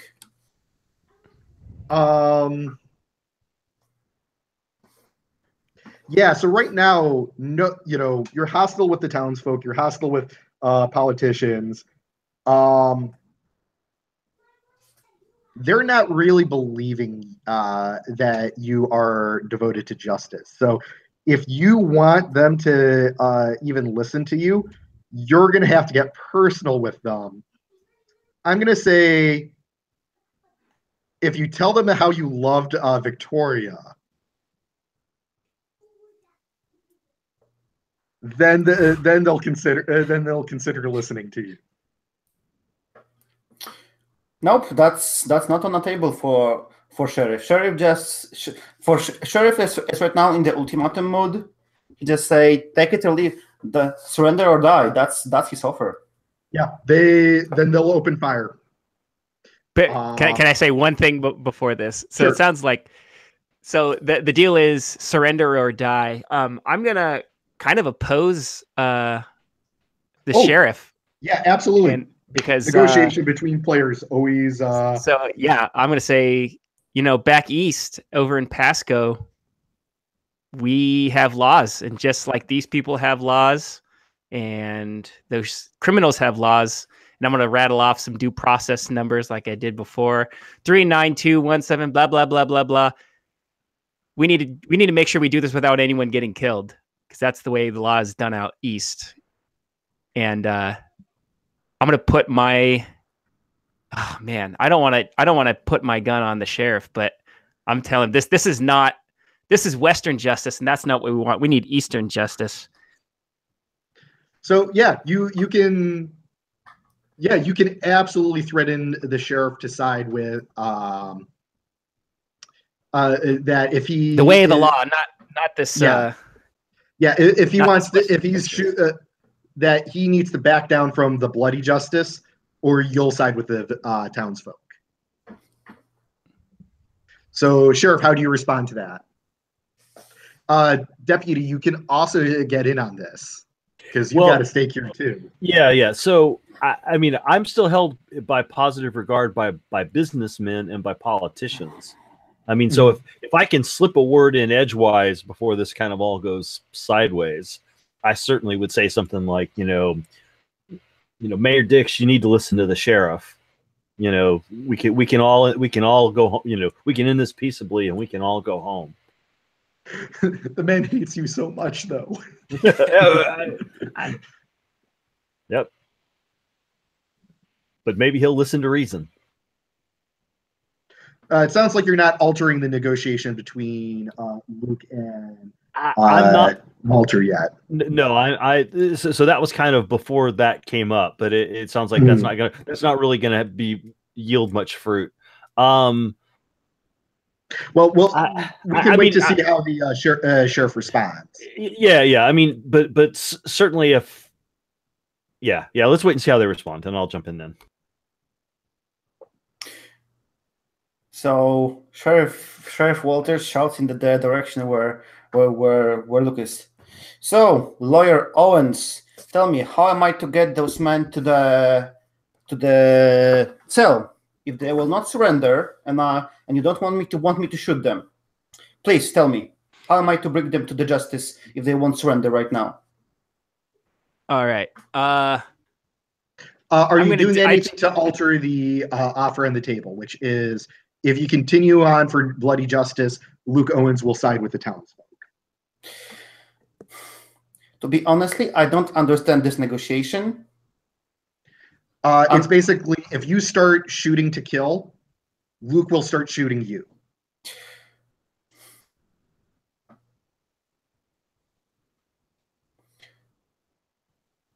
So I think I'm going to back the sheriff here, and so if this alters the negotiation any, then I basically would throw in if Luke starts shooting at the sheriff, I'm going to also start shooting at Luke. Okay.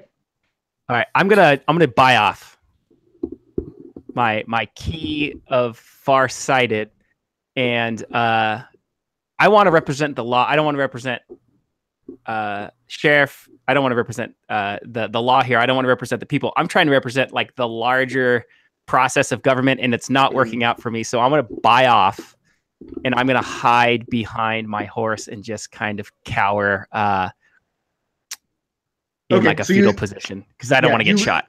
You backed out of the negotiation, but it sounds like you're also backing out of the support of in the shootout on the sheriff's side. Yeah. I mean, I just pulled a gun on the sheriff. There's no way I'm coming back from that. So I'm gonna totally buy off and cower behind a dead horse.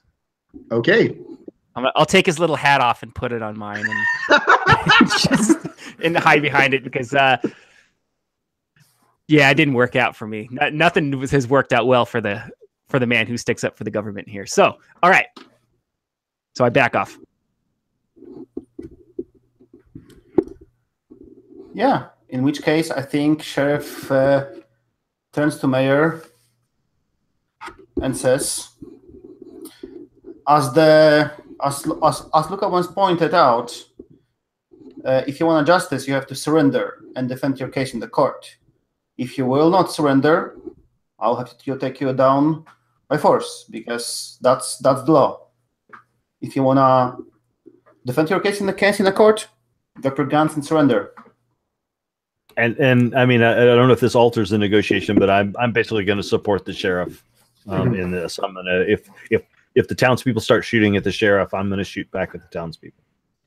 So the mayor, who's obviously kind of the leader of this posse, kind of squints, looks at you, and then very quickly turns his rifle to Deputy Mills and takes a shot. Yeah, so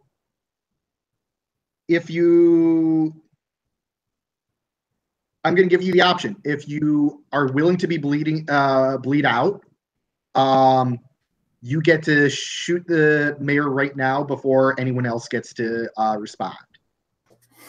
I will do that. Okay.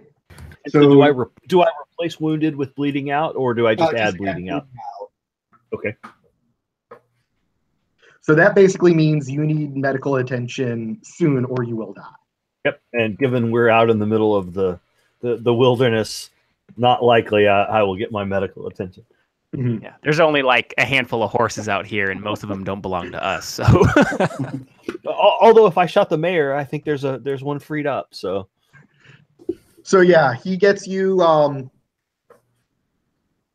fuck! I think he gets you in the eye. Ooh, yeah. And then you get him right in the forehead. Okay. Yeah. Well, if Mayor starts shooting, then Then Walters like pull his gun, empties the clip into the two of the right, and then pulls the other gun and empties it to the two of the left. So you just kill the townsfolk while they're stunned. They decided to shoot at the officer of law. They are the criminals. That is bloody. We'll come back to see how things shake up down there. So let's go back to the sheriff's office. So John Gammon is about to get away with Billy. Are you taking the keys with you, John? Yeah. I mean, I'm not really thinking about it. I don't bother tossing them down when I'm done with them. And then you were asked the question, what's your end game, John? My end game is that I'm getting out of town with my brother. I'm just going to head west. I'm never coming back. I figure I'm going to outrun the news. Just ride far enough away that nobody recognizes us. Try to keep Billy out of trouble.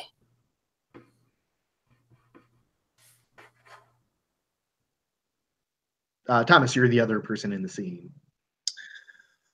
Thomas says, so I was right. It's just the criminal blood in your veins. It's the family blood in my veins. You don't know what a family is. Oh, I know what family is, but my family won't, kill and steal from civilians. Hell, if you won't kill and steal for your brother, I don't even want to know you. Well, we knew each other, and I don't want to see you again. Don't worry about that. I ain't coming back to this town. Not never.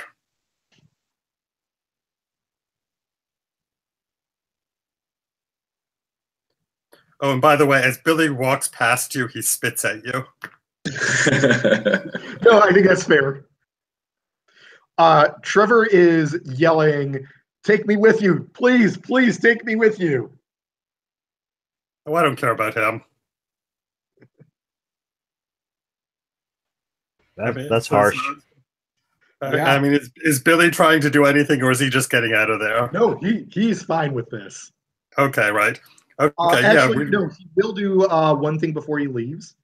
He will take a spare rifle, spare pistol, and search the office for any money he can find. And as long as he's quick. Yeah, no, he's doing this quickly. Right. I don't Thomas, like Billy. You are alone with the two other outlaws who are locked in the cell, and you can't even get them out because John took the keys with him. I would gladly hang at least one of them, but I can't get at them. You've got a gun. I know.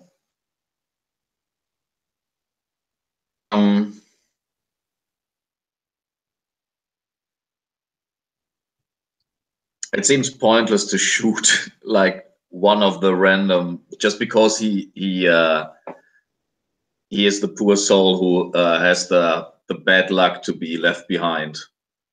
And I'm pretty sure that Abe didn't do it, so. And by the way, if the town folks didn't shoot at me, I mean, I would have helped them hang all three of them. They had it coming.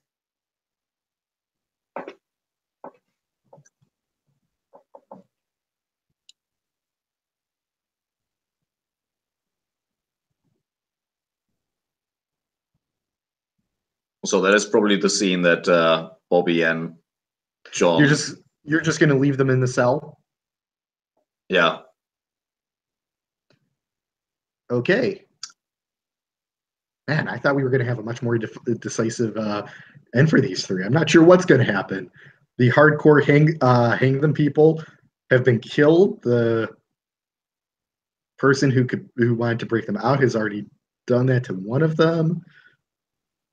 People who wanted them. Okay. So let's go back to the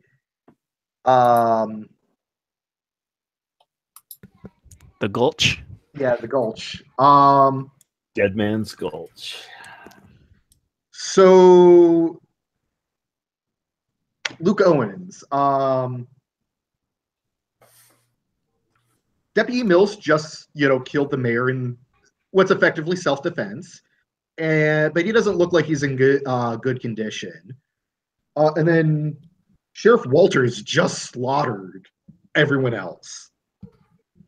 Mm-hmm. How do you respond to this? Well, these two men are friends of mine, and this all started because a good friend of mine, Victoria, was killed, and the deputy's sister was killed. But they have rights just like everyone else has rights. So I'm going to stand up. I'm going to take a kerchief out of my coat, and I'll throw it to the deputy to try to clean off his eye. And when he catches it, I'm going to say, am I even able to catch it? I mean, I think I'm like laying there like moaning, right? Yeah, you're not in good condition. I think I'm in bad shape. No, that's fair. Okay, so like you're probably laid low on the ground, holding your eye, breathing around. I'm going to clean it up for you, care for you, but I'm still going to say under 392-172A 01035 section A through K, you have the right to remain silent, and you have a right, just like all these other people do. And I'm going to try to kick your gun away from you, just keep you from attacking me. In a lovingly way, I'm going to care for you, but you got to be brought to justice like everyone else. And I'm going to look over at the sheriff, and the sheriff, you're totally healthy, right? Like you didn't get shot at. I don't know. I think he's wounded from the Well, I'm wounded. I'm not sure if I'm still left alive after the shootout. After all, I'm going against 4 men, although I got them by surprise. Yes, based on your privilege and the fact that your deputy created a pause there, I'm just going to let you shoot all of them. Yeah, but you definitely got an advantage of me. Like both revolvers are empty. Yeah. Oh. Well, so the man who just threatened you with a gun, I'm fully loaded, to try to stop you from doing what you just did, is now saying that he's arresting your dying deputy while trying to save his life. What do you do? I'm not sure like how far away they are from me and what do I see, but I think for the moment I like don't look in this direction. I probably like take one rifle and slowly load it while I'll approach and see who the hell have I shot. And I'm just like walking between the dead. Mm-hmm. I don't have townsfolk from the list on this because there's only 2 townsfolk on the list, and one of them wouldn't have been there. But these are your neighbors. These are your friends that you just killed. These are people who that you swore to protect. So as he's over there kind of surveying who he shot, I'm going to come up behind him with my gun drawn on him, and I'm going to say, Sheriff, what's it going to be? I think I turn to face you, and so you have like a gun already drawn on me, yes? Yeah, just a small handgun because I'm not a big fighter. I'm more of a sit at a desk kind of businessman than I am a fighter. So just a little pistola. Well, look, we gotta get back and make sure that this 3 men get on the train, and if possible, learn which one of them shot Victoria. And I'm pretty sure I will no longer be the sheriff of this town due to the machination of Elwood Grant. But well, at least I will complete the last of my duties. Take this man to the brighter whatever.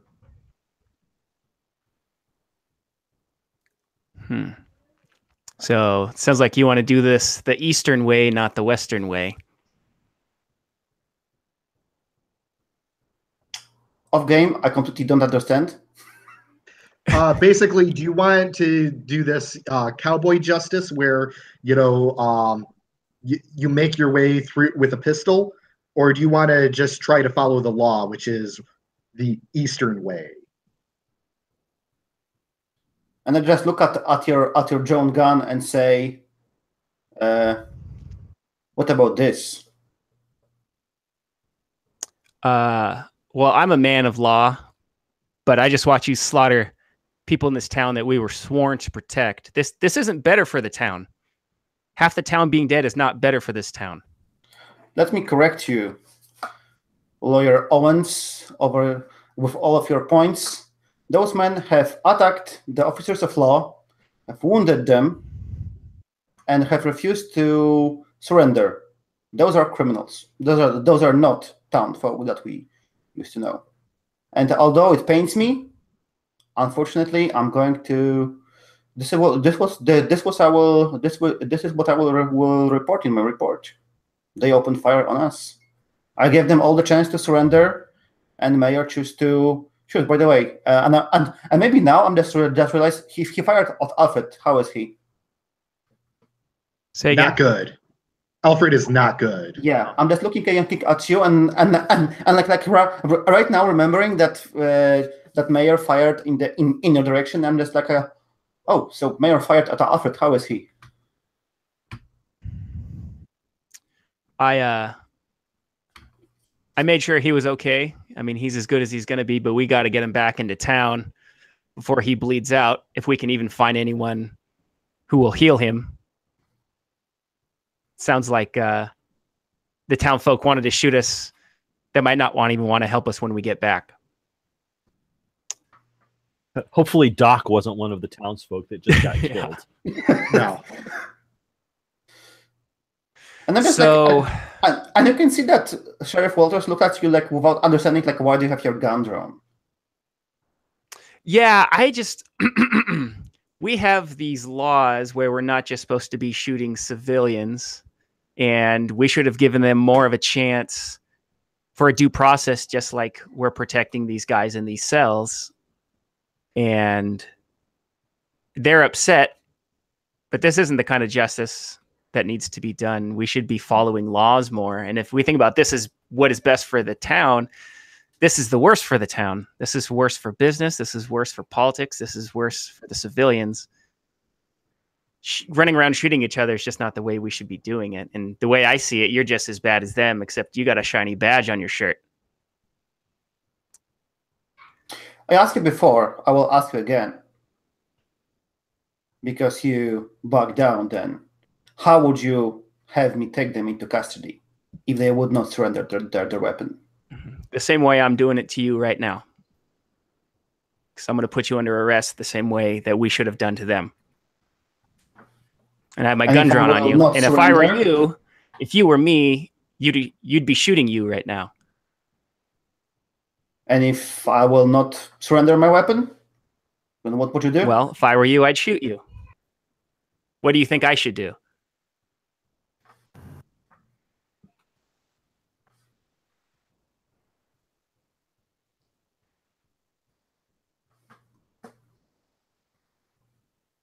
I think it's the question to you.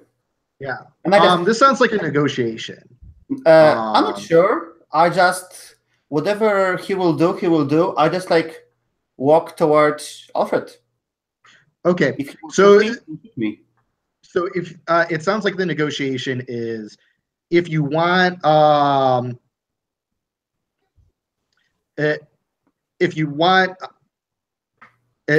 sheriff to surrender, you're going to have to shoot him first. Does that sound right to you, Powell? Yeah.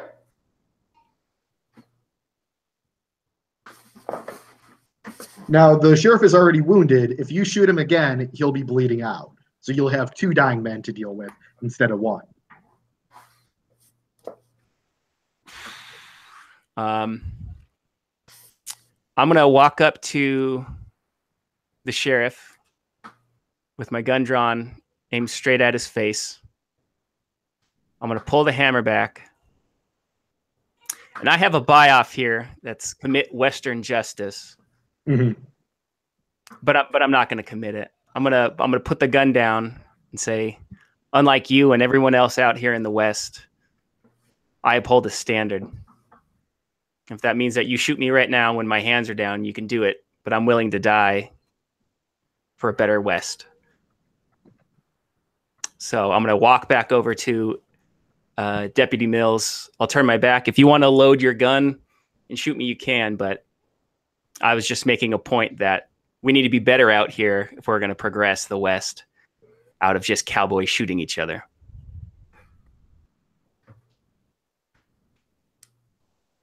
So I'll turn my back on you, totally defenseless, and I'll head over to Deputy Mills and try to wrangle up a horse so we can put him on him and get him back to town. Yeah, I suppose we cooperate on that. Okay, so it sounds like that's the game. Let's go into epilogues. So the first, what we're going to do is we're going to say what happens to each individual character, and then we'll go in and then answer some questions about what happens to the different factions. So let's just start left to right. Damon Walters, what happens to Walters after this? I don't know. I can't give you epilogue. I don't know. You see Whoa. Go ahead. I mean, this is kind of like your opportunity to say, and my character rides off into the sunset, or my character is thrown behind bars for what he's done, or my character settles down somewhere else. You know, it's the cap to your character's story. Is there anything that you see happening with Sheriff Walters? Yeah, I suppose he gives his badge to Alfred if he survives, or if not, he just leaves it in his office and he follows the Gauntlet brothers to bring them to justice. Okay. Alfred Mills, what happens to you? So sounds like from what Damien said, sounds like I survived. I was trying to decide whether I kind of became the one-eyed patch-wearing sheriff of the town as Damien left. The other thing that I thought, considering how far south this game went, the other thing that would be very ironic is if I were actually tried and found guilty for the murder of the mayor and put in jail, while the two remaining outlaws Duke Cahill actually got them off and they got out scot-free. That would kind of be the ironic, So I kind of see one of those two endings. I'm not sure. Maybe whichever one fits in best with everybody else. Why don't we? I'd like that. I'd like to build off that. Yeah. Why don't we circle back to you after we do all the other epilogues? Okay. Luke Owens. Yeah. So Luke used to have a career as a politician, but then came to this town to do to own his own feeding business. I think he goes back into being a lawyer, and if nothing else, moves over to Bright City, and tries to be a lawyer again. It might not be necessary because one of the questions we'll figure out is, will Seco Creek get incorporated or not?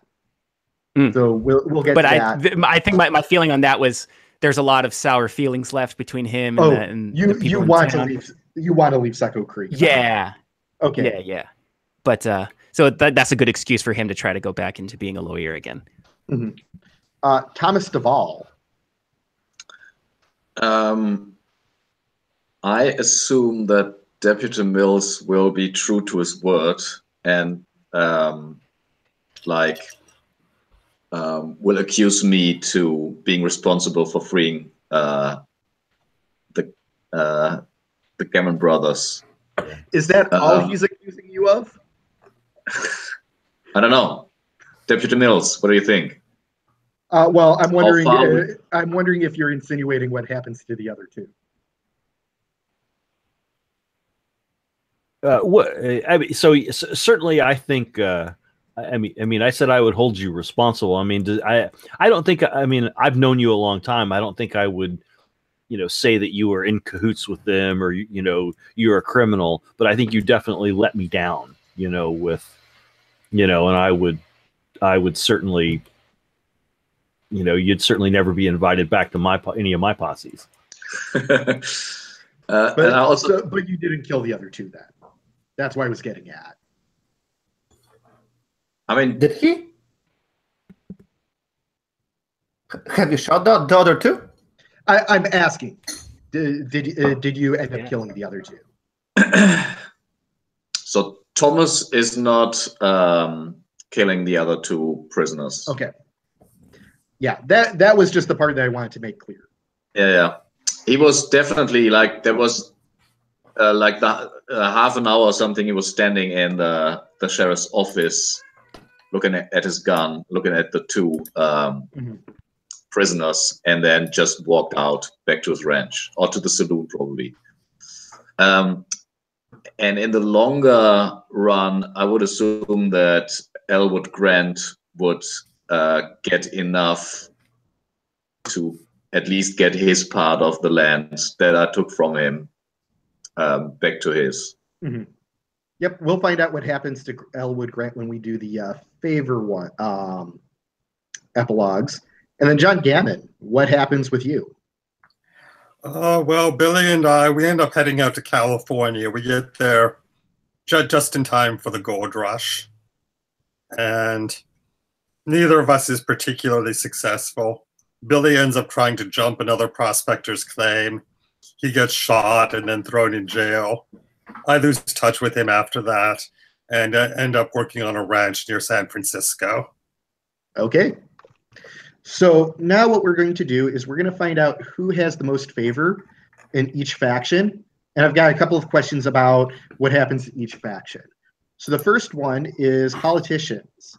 It looks like David has the most favor in politicians. Yeah. So the first question is, does Seco Creek become incorporated? I think we do. Yeah. I mean, we're moving towards law and order, and I think the governor has a kind of a vested interest in the area, and so yeah, I think we're serving the political interests by coming incorporated. Okay, what does so it mean, incorporated. It means that it becomes part of the actual more formal government, which means elected officials actually, have more ability to do things, but there's also more regulations. For instance, the sheriff isn't just kind of figuring out the law on their own. They actually have to follow those specific regulations because there is a lot more oversight on everything. It's like the government comes in and starts taxing and lets this area be part of the United States. I mean, it already is, but be part of the United States, but more on a systematic level where everyone in this town has to answer to that higher power of government and policy and taxes and all that, versus before it was just kind of the Wild West where people lived and didn't have to follow certain laws. For instance, if there is a legal problem that the sheriff and their deputies cannot handle, they would call in the U.S. Rangers as opposed to forming a posse. Mm-hmm. So how does it differ? Because this entire plot is about mayor delivering tax. But if you were not incorporated yet, why he was delivering tax and to whom? Well, I mean, there is still taxation. It's just very loose. Everything's very loose. There's not a lot of government oversight. Okay. It's basically what's your population? This is my population. Okay, you need to pay this much taxes. Okay, cool. Now there's actually each person has to pay their taxes as opposed to the town. Okay. So we do get incorporated. The second question, the question was, what happens to Mayor Dix? We know what happens there. So what happens to Elwood Grant? I'm trying to figure out if what happened was good for him. Mm-hmm. Let me just kind of look at his. Yeah, I mean, you know, it looks like Luke Owens came out on this pretty well. Looks like the sheriff didn't come out of it looking well. So I mean, I think he's successful. I think this was a good result for him. So I think he rises in power, and you know, I think when we become incorporated, he might become like the county agent, you know, or something like that, like kind of like formally responsible, you know, for us in the governmental hierarchy. Yeah, So so he succeeded in buying up all the land that its value is going to skyrocket once the town gets incorporated. Yeah. Okay. So next is townsfolk. This is pretty brutal, but it looks like John Gammon is the one with the highest favor with them.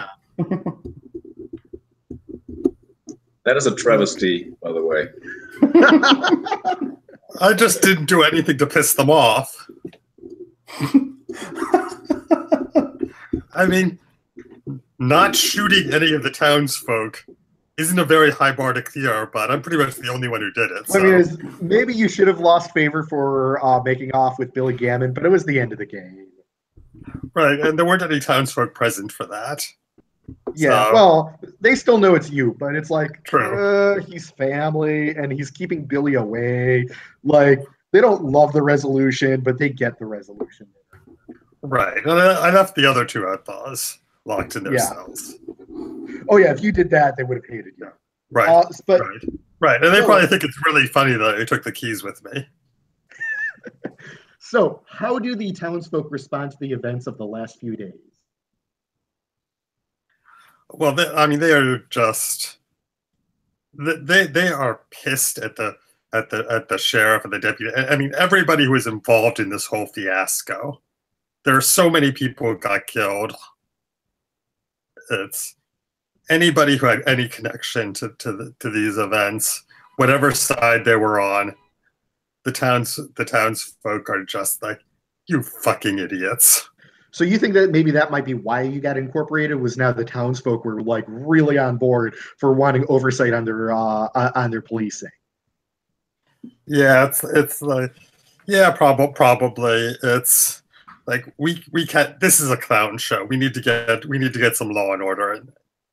Mm-hmm. Does anyone move away or otherwise change their life? Yeah, I would. You wanted to say something? Oh, yeah, I was going to say that my character does. Luke owns this. You're not included in this. You get your own personal epilogue. Okay. This is more of like the town. Oh, you mean NPCs? Yeah. Oh, okay.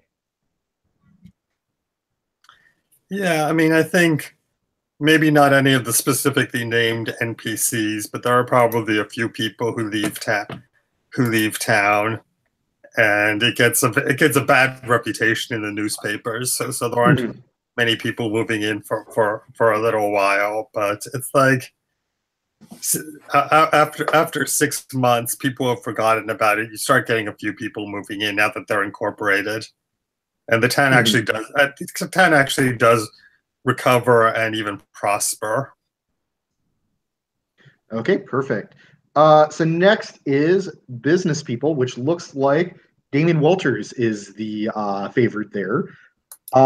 Does business increase or decrease after the events of the past few days?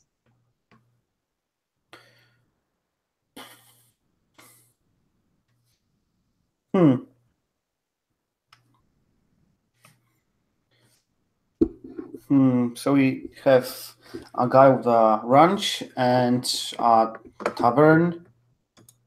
I mean, those are the named NPCs. There's obviously other businesses going on. You know, this is a town of probably like 30 people. I think temporarily there are some.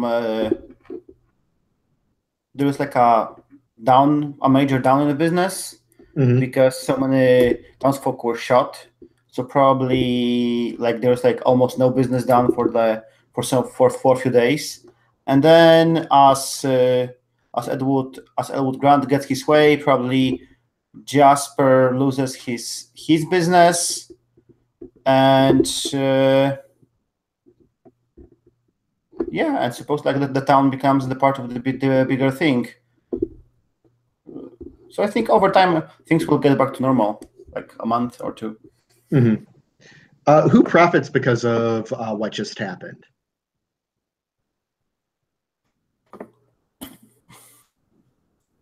Yeah, I would say Elwood Grant is probably the person who benefited the most from the events.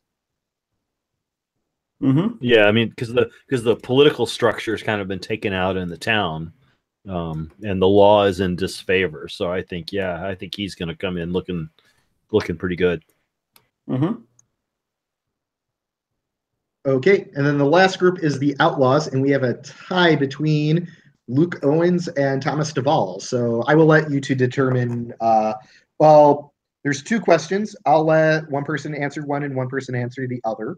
Who wants to answer the first question? Go for it. You can take it. Is Duke Cahill still in charge of the Outlaws after this?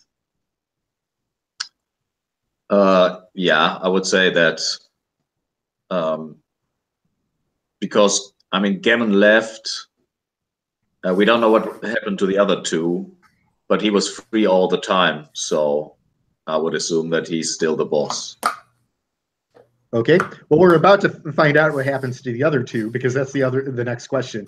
What becomes of the three? Well, two apprehended bandits.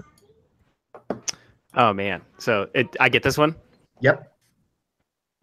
All right. So they're in their cell and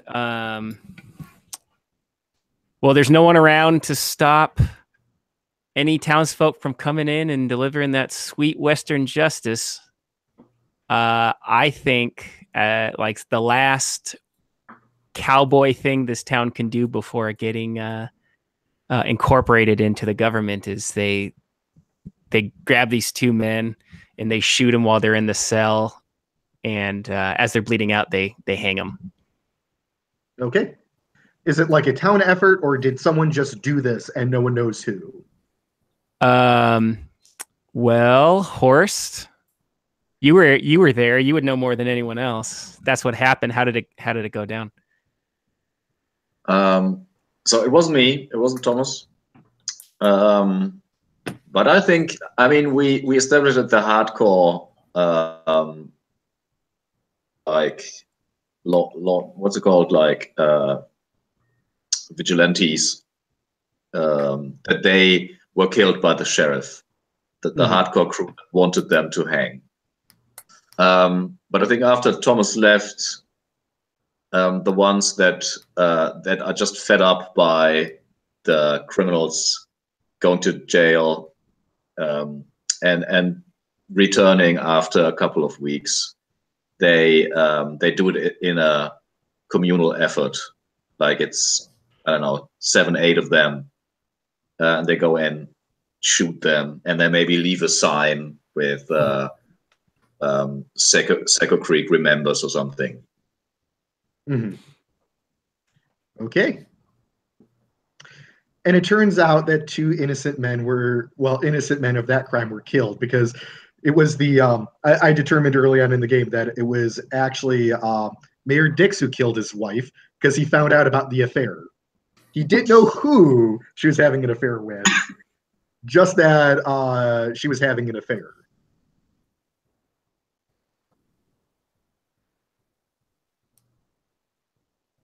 Yeah, Andrew, you're muted. And then he got in a shootout with a guy who that was it was a prime making it with his wife. Yeah, it was also a prime opportunity to kill the man who killed his son. Which yeah. I was kind of thinking like this. That's why I was pressing on the mayor. Mm-hmm. Yeah. Wow. So yeah, now that's not in the actual rules that it's the mayor who actually is responsible. The rules say somebody is responsible. At least one of the outlaws is not responsible. I just, based on the answers he gave, I'm like, yeah, this totally sounds like it was the mayor who did it. Yeah, that makes sense.